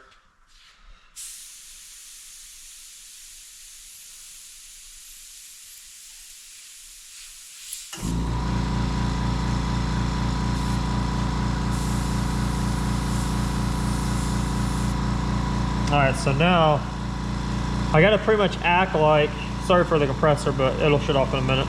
I gotta act like this semi is not there for a minute to kind of visualize where the sun is gonna be coming out and making everything kind of pop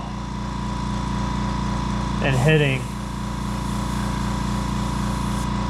So it's gonna be all these areas up to about right here, because that mountain, you gotta think these mountains are kind of rolling.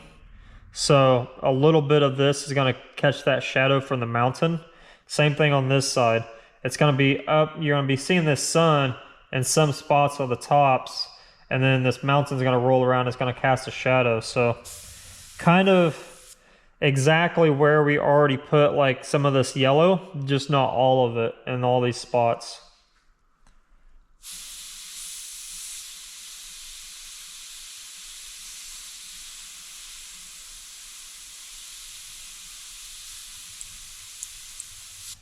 I need to crank up the air a little bit more. Always trying to find my sweet spot once I mix up paint. Just part of it.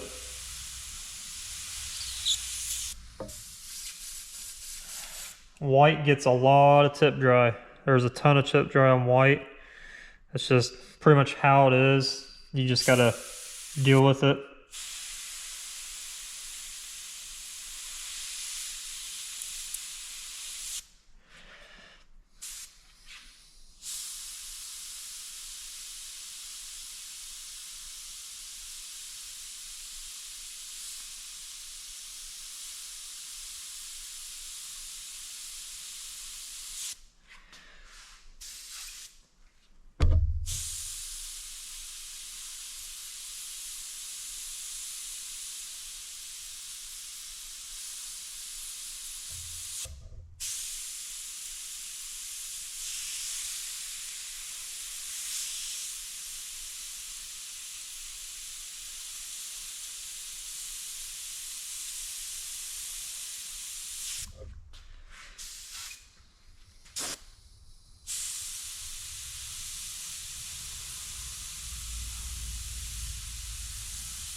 And the reason why I'm doing, I didn't explain why I'm doing this. I mean, I kind of did, but I really didn't. We're gonna take a candy that I used from the sunset, like the we'll do the yellow first, and then I'll barely hit it with a little bit of the tangerine.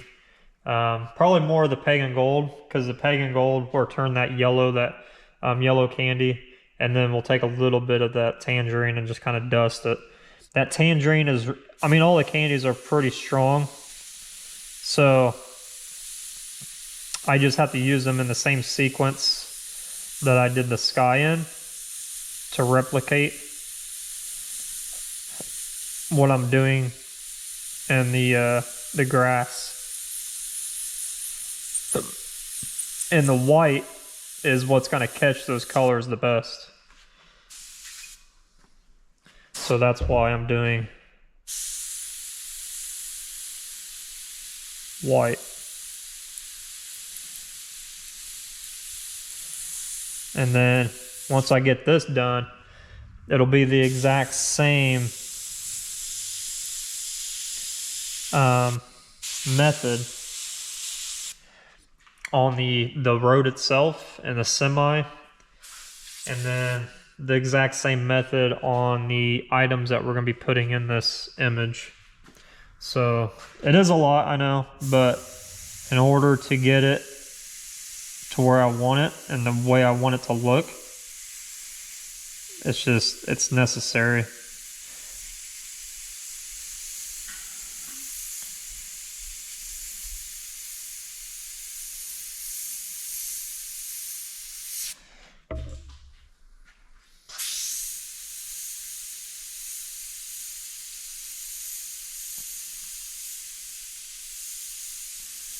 And once we start doing those little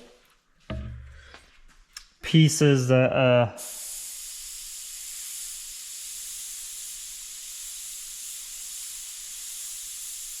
are going to tie everything in, it'll be pretty much wrapped up. I always like to finally I'll wait till that compressor kicks off.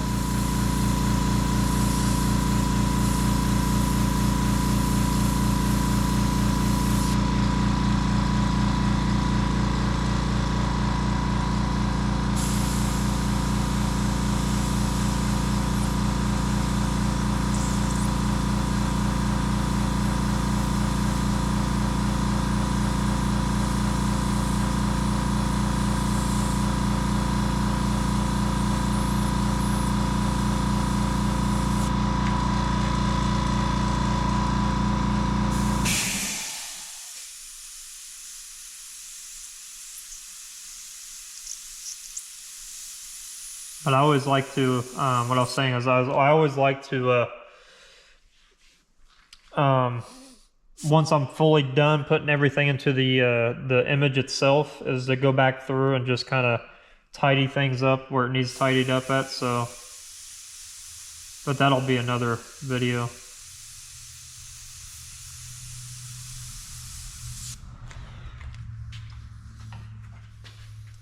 We're just hitting these mountains. I'm going to do it from this angle so you guys can see.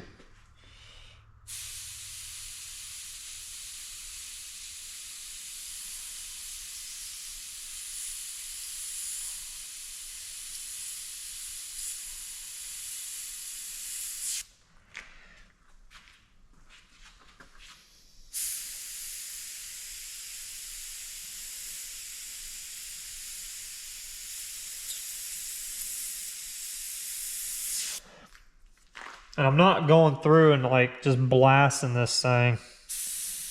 There's a little bit of a texturing method that I use.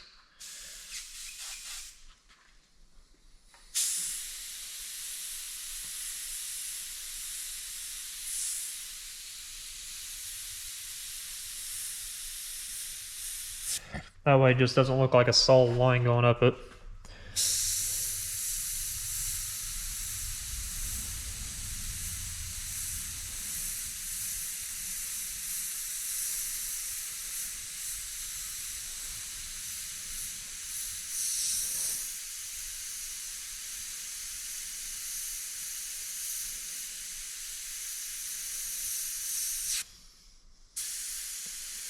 This is a pretty decent sized piece. Now I made it a little bit bigger than what it needed to be, but I wanted to pull off all the stops for this customer. That way he has something really, really nice he can keep for a very long time.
I know he's really excited to get this back.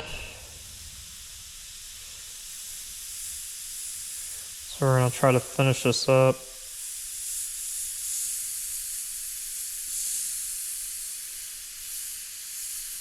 Before Christmas is the goal. At least get the artwork done before Christmas so he can see it.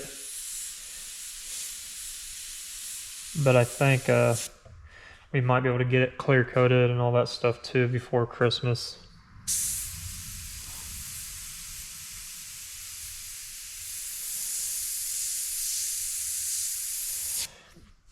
Fun stuff. So I'm gonna kind of stop putting in a lot of this.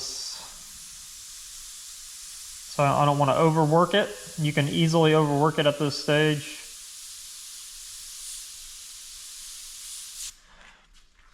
So I'm going to stop right there. I think I'm going to add a little bit more down here. Make it a little bit more vibrant.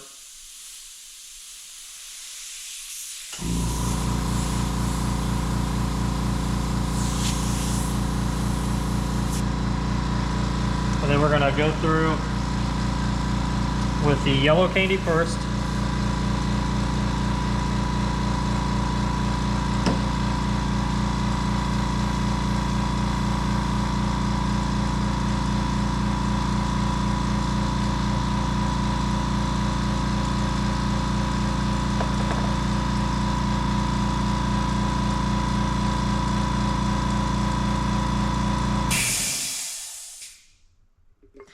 And the trick of this is when I'm going through and adding, I want to call them shadows because, or light sources, because that's what they are. The kind of the trick is, obviously we're using candy, so candies aren't they're transparent, so they're not going to cover our artwork or anything like that. It's just going to turn everything that's on this the color that you're using.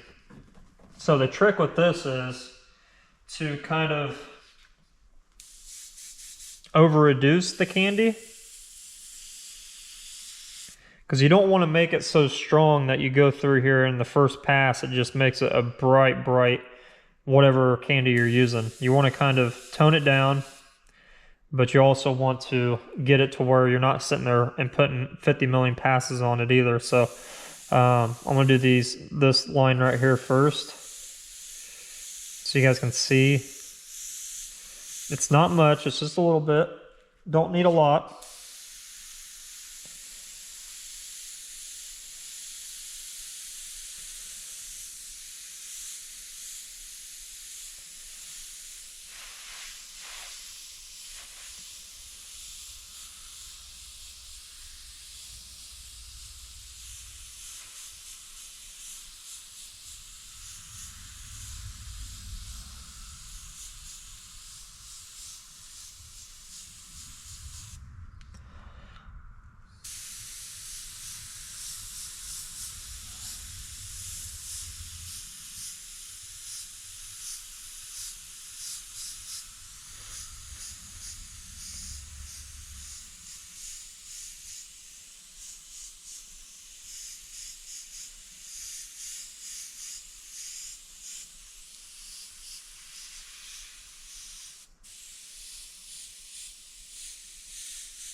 All right.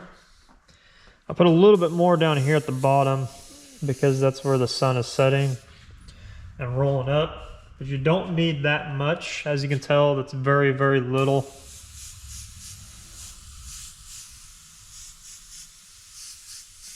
And it does the job very well, so it leaves a little bit of that white behind. Now I'm going to go and drop in a little bit of the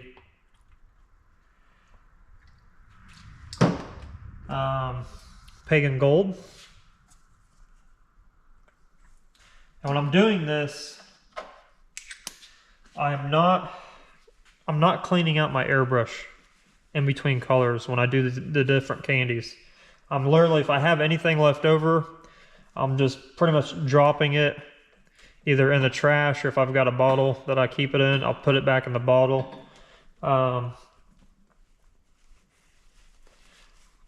the actual, the one thing you won't want to do, you don't want to, when I say a bottle, I mean like a container, kind of like this, not the whole can that it came out of. I have these little containers like this that are plastic that I can store paint in. And the reason why I say that, I don't want you guys to take that literally, because what will happen is, because I'm reducing this, over time, that candy will set up in that can, and it will just, if you don't use it all in time, you'll pretty much be throwing it away. It'll just gum up. So you don't want to throw your reduced paints back in the can that it came out of. But if you have a little bottle that you can keep extra in for the piece that you're working on, all for it. That way you're not throwing it away. But if you don't have a container, you just throw it away. That'll be all right. So I've got the pagan gold in here. And what this is, it's gold, so it brightens up a lot. It's almost like the yellow, but it's just going to be gold.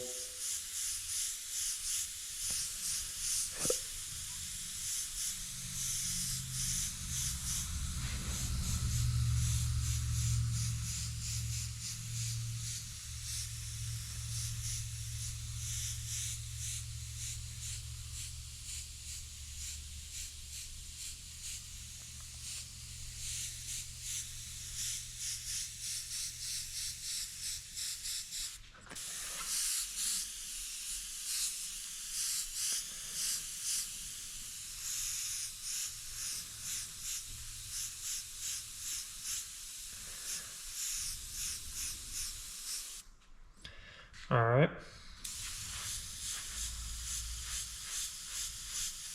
And I'll probably put a little bit more down here at the bottoms because it is brighter down there.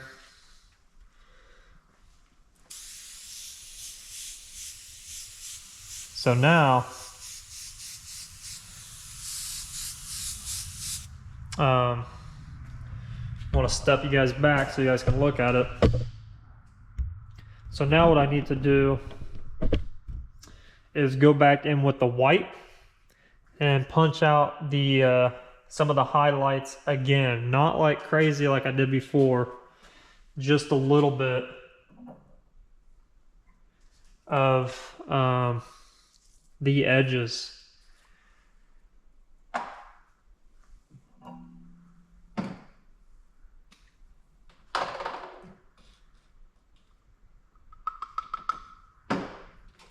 A little bit of the edges will do.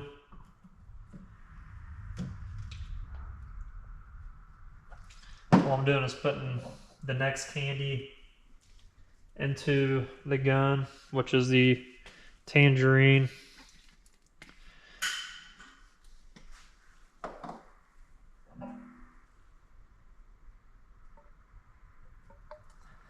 Alright, so the tangerine's in. Again, I'm not cleaning my airbrush out, I'm just dumping the paint out of it and putting the next one in there because I want all these colors to kind of form into themselves. So I'm just mixing up my candy.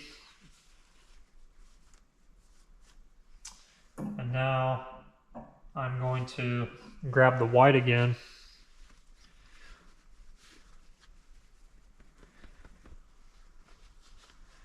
think I have enough left.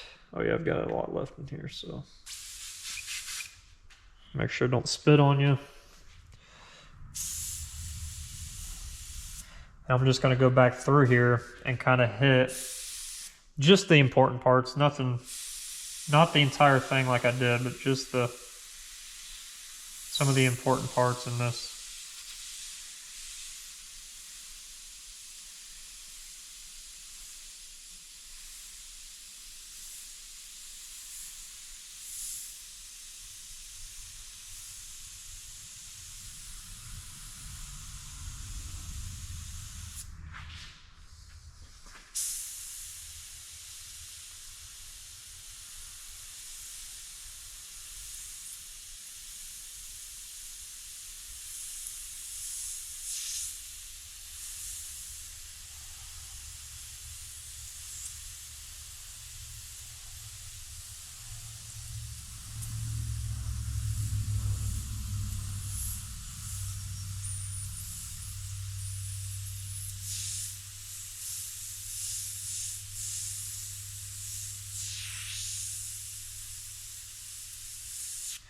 I don't want to cover up what I did just now, or the candy.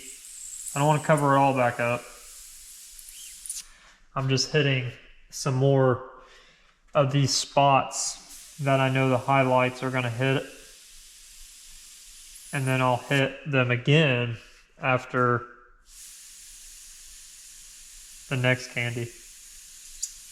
So almost every candy that I'm doing, after I'm doing that candy, I'm going back in with the white and then doing the highlights, and then again doing the candy afterwards, because I want to get all those candy colors to be represented. So with doing the white over and over again, you're going to hit it in different spots, and it's just going to absorb that candy a lot better. And then you can do the highlights with the white afterwards. So I've got tangerine orange now. I'm just going to go through here. Oh, that's pretty strong. So I'm going to be really careful with this, because it is super strong. What is that? It's a little speck. Let's get that out of there.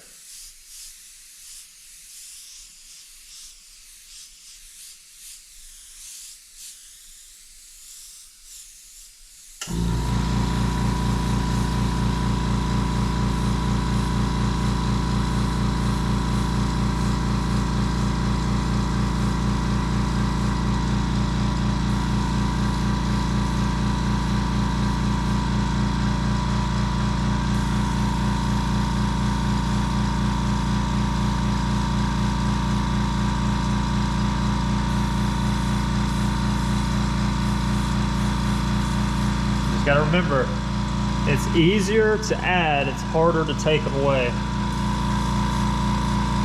So just keep that in mind.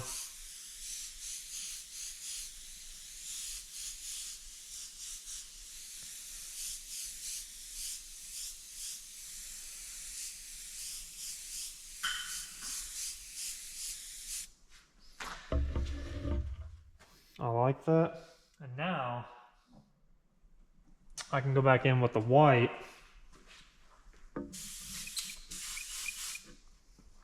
Always blow your gun out, especially when you got white. I don't know what it is about white. The pigment in white is really strong, just like red, so you just gotta be really careful.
we're highlighting this, and then we're gonna do the yellow again. Yellow is the last. I think it's the yeah, it's the last.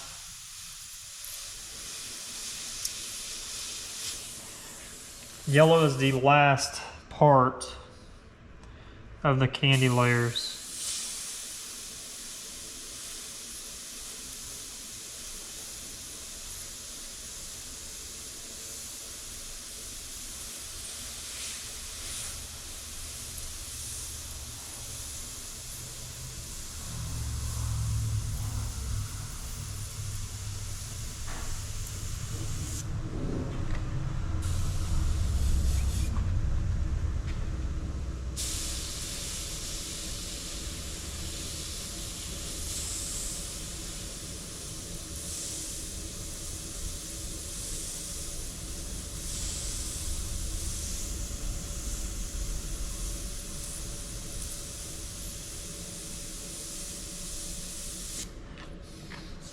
All right.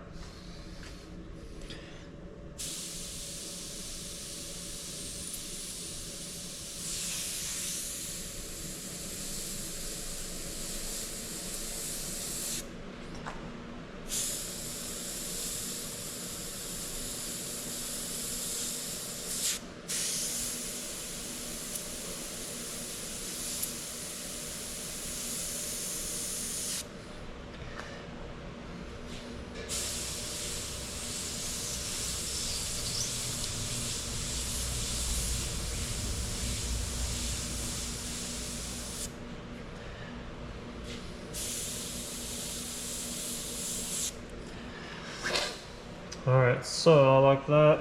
So now, again, I need to switch over.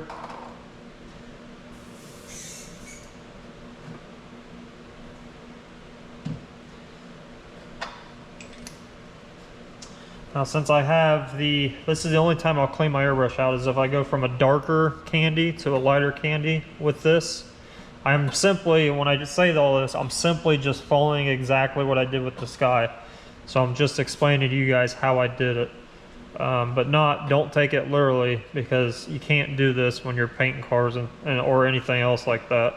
But as long as you're keeping true to what you did on a piece that you're doing, and you're just trying to replicate it, just do the same thing. But I am cleaning up my airbrush this time because the tangerine orange is a very, very dark orange, and I can't just put yellow in it because it's a lighter color. So I want that yellow to be fully yellow when I do this. So that's why I'm cleaning it out this time.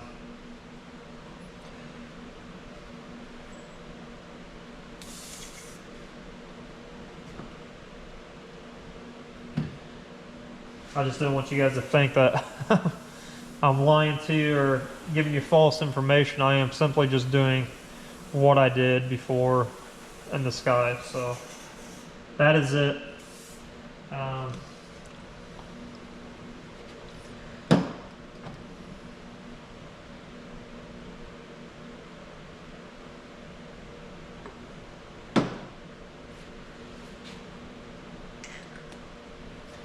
I mean, you could even I could have mixed the pagan gold and the yellow together, because they're almost the same. I mean, obviously the yellow is a lot more yellow than it is gold, but that pagan gold just brightens everything up. I don't know what it is. It's gold, so obviously it'll turn, if you do it like over silver or something like that, it'll turn it gold, but it's got like a really yellow tint to it too, so.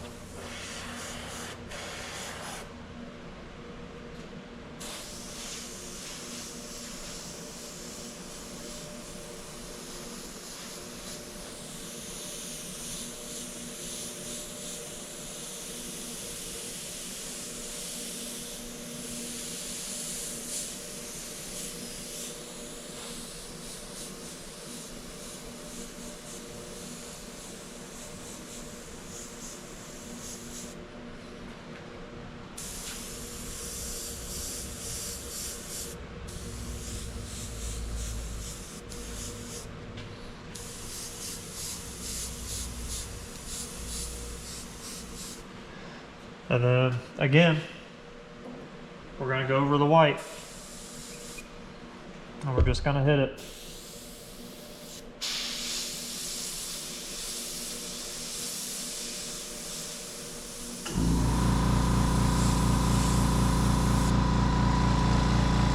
Nothing too crazy.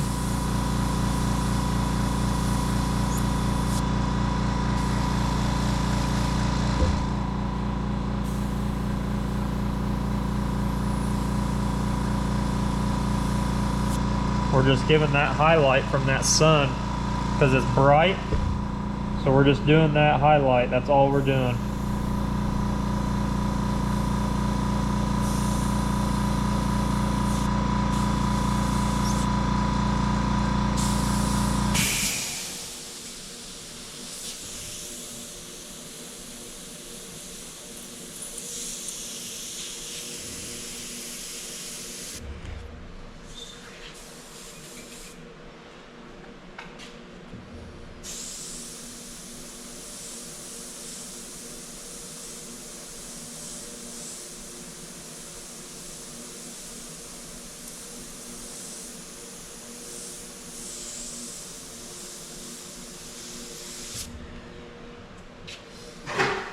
So I am liking that. There's a couple areas I want to hit it again.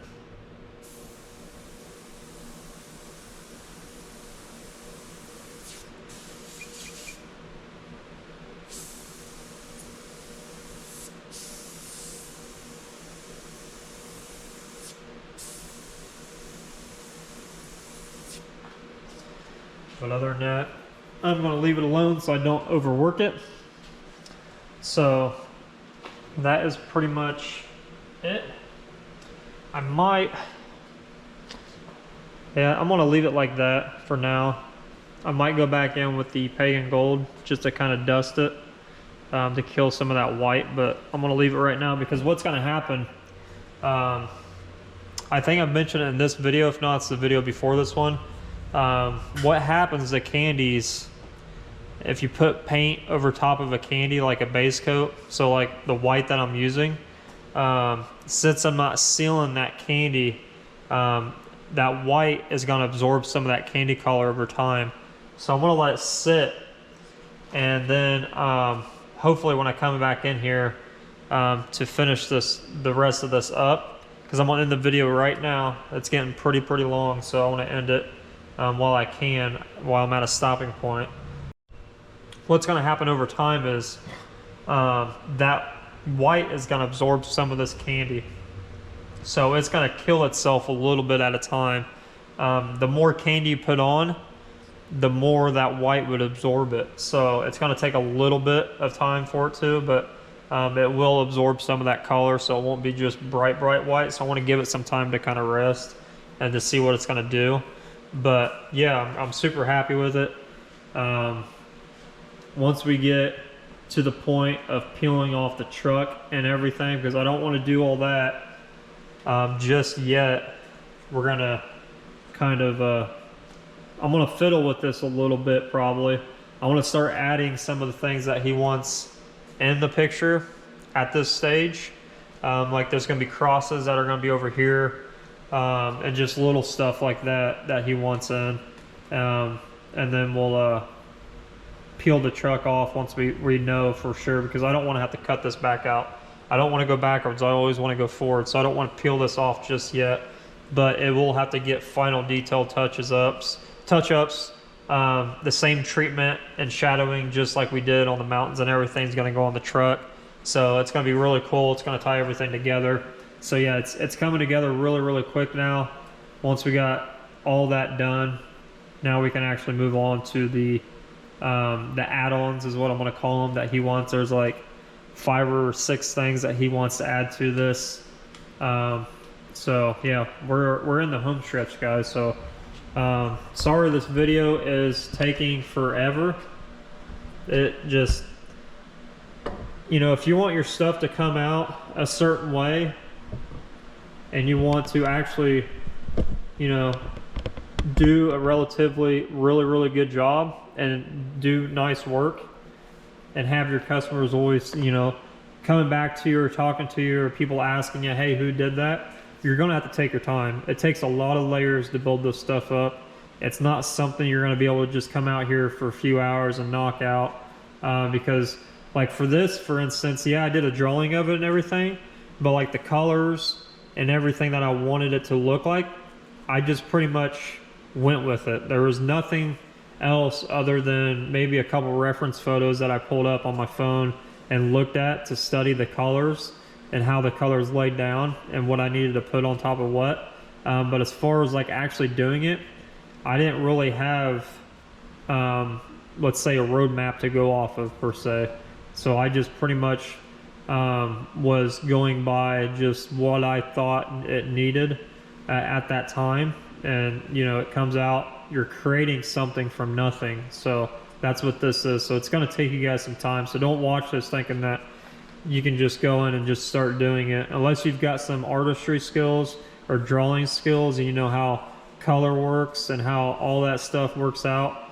You could probably pull it off, but this stuff I'm just saying this stuff takes time. So I know the videos are long. There's a lot of videos on this thing, but I wanted to show as much as possible because I think it's going to come out really, really cool.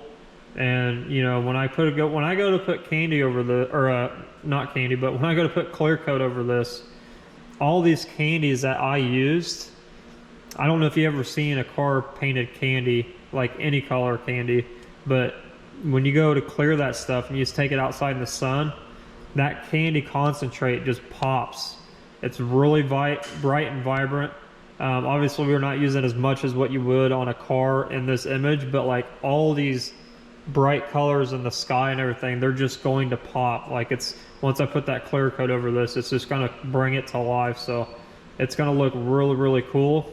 It looks really, really cool now, but once I go through and I tweak everything, once everything's actually in the image, it's going to really tie itself together. So I'm really happy with it. I'm really, really pleased. I know the customer's trying not to watch these videos, so he's going to be really, really surprised because the only video that he saw was laying down the grass. So it's going to be really cool to see his reaction to this. I might just film that to his reaction because this piece is something for him.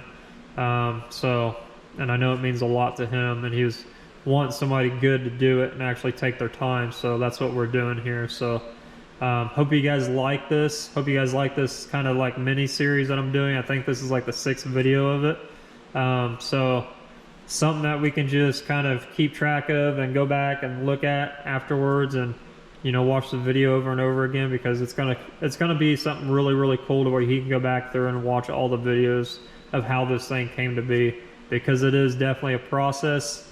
Now we are getting to what I call the fun part, is adding the little things in there and then just doing small detail stuff to make this thing pop even more and make this thing come to life. So I'm really excited.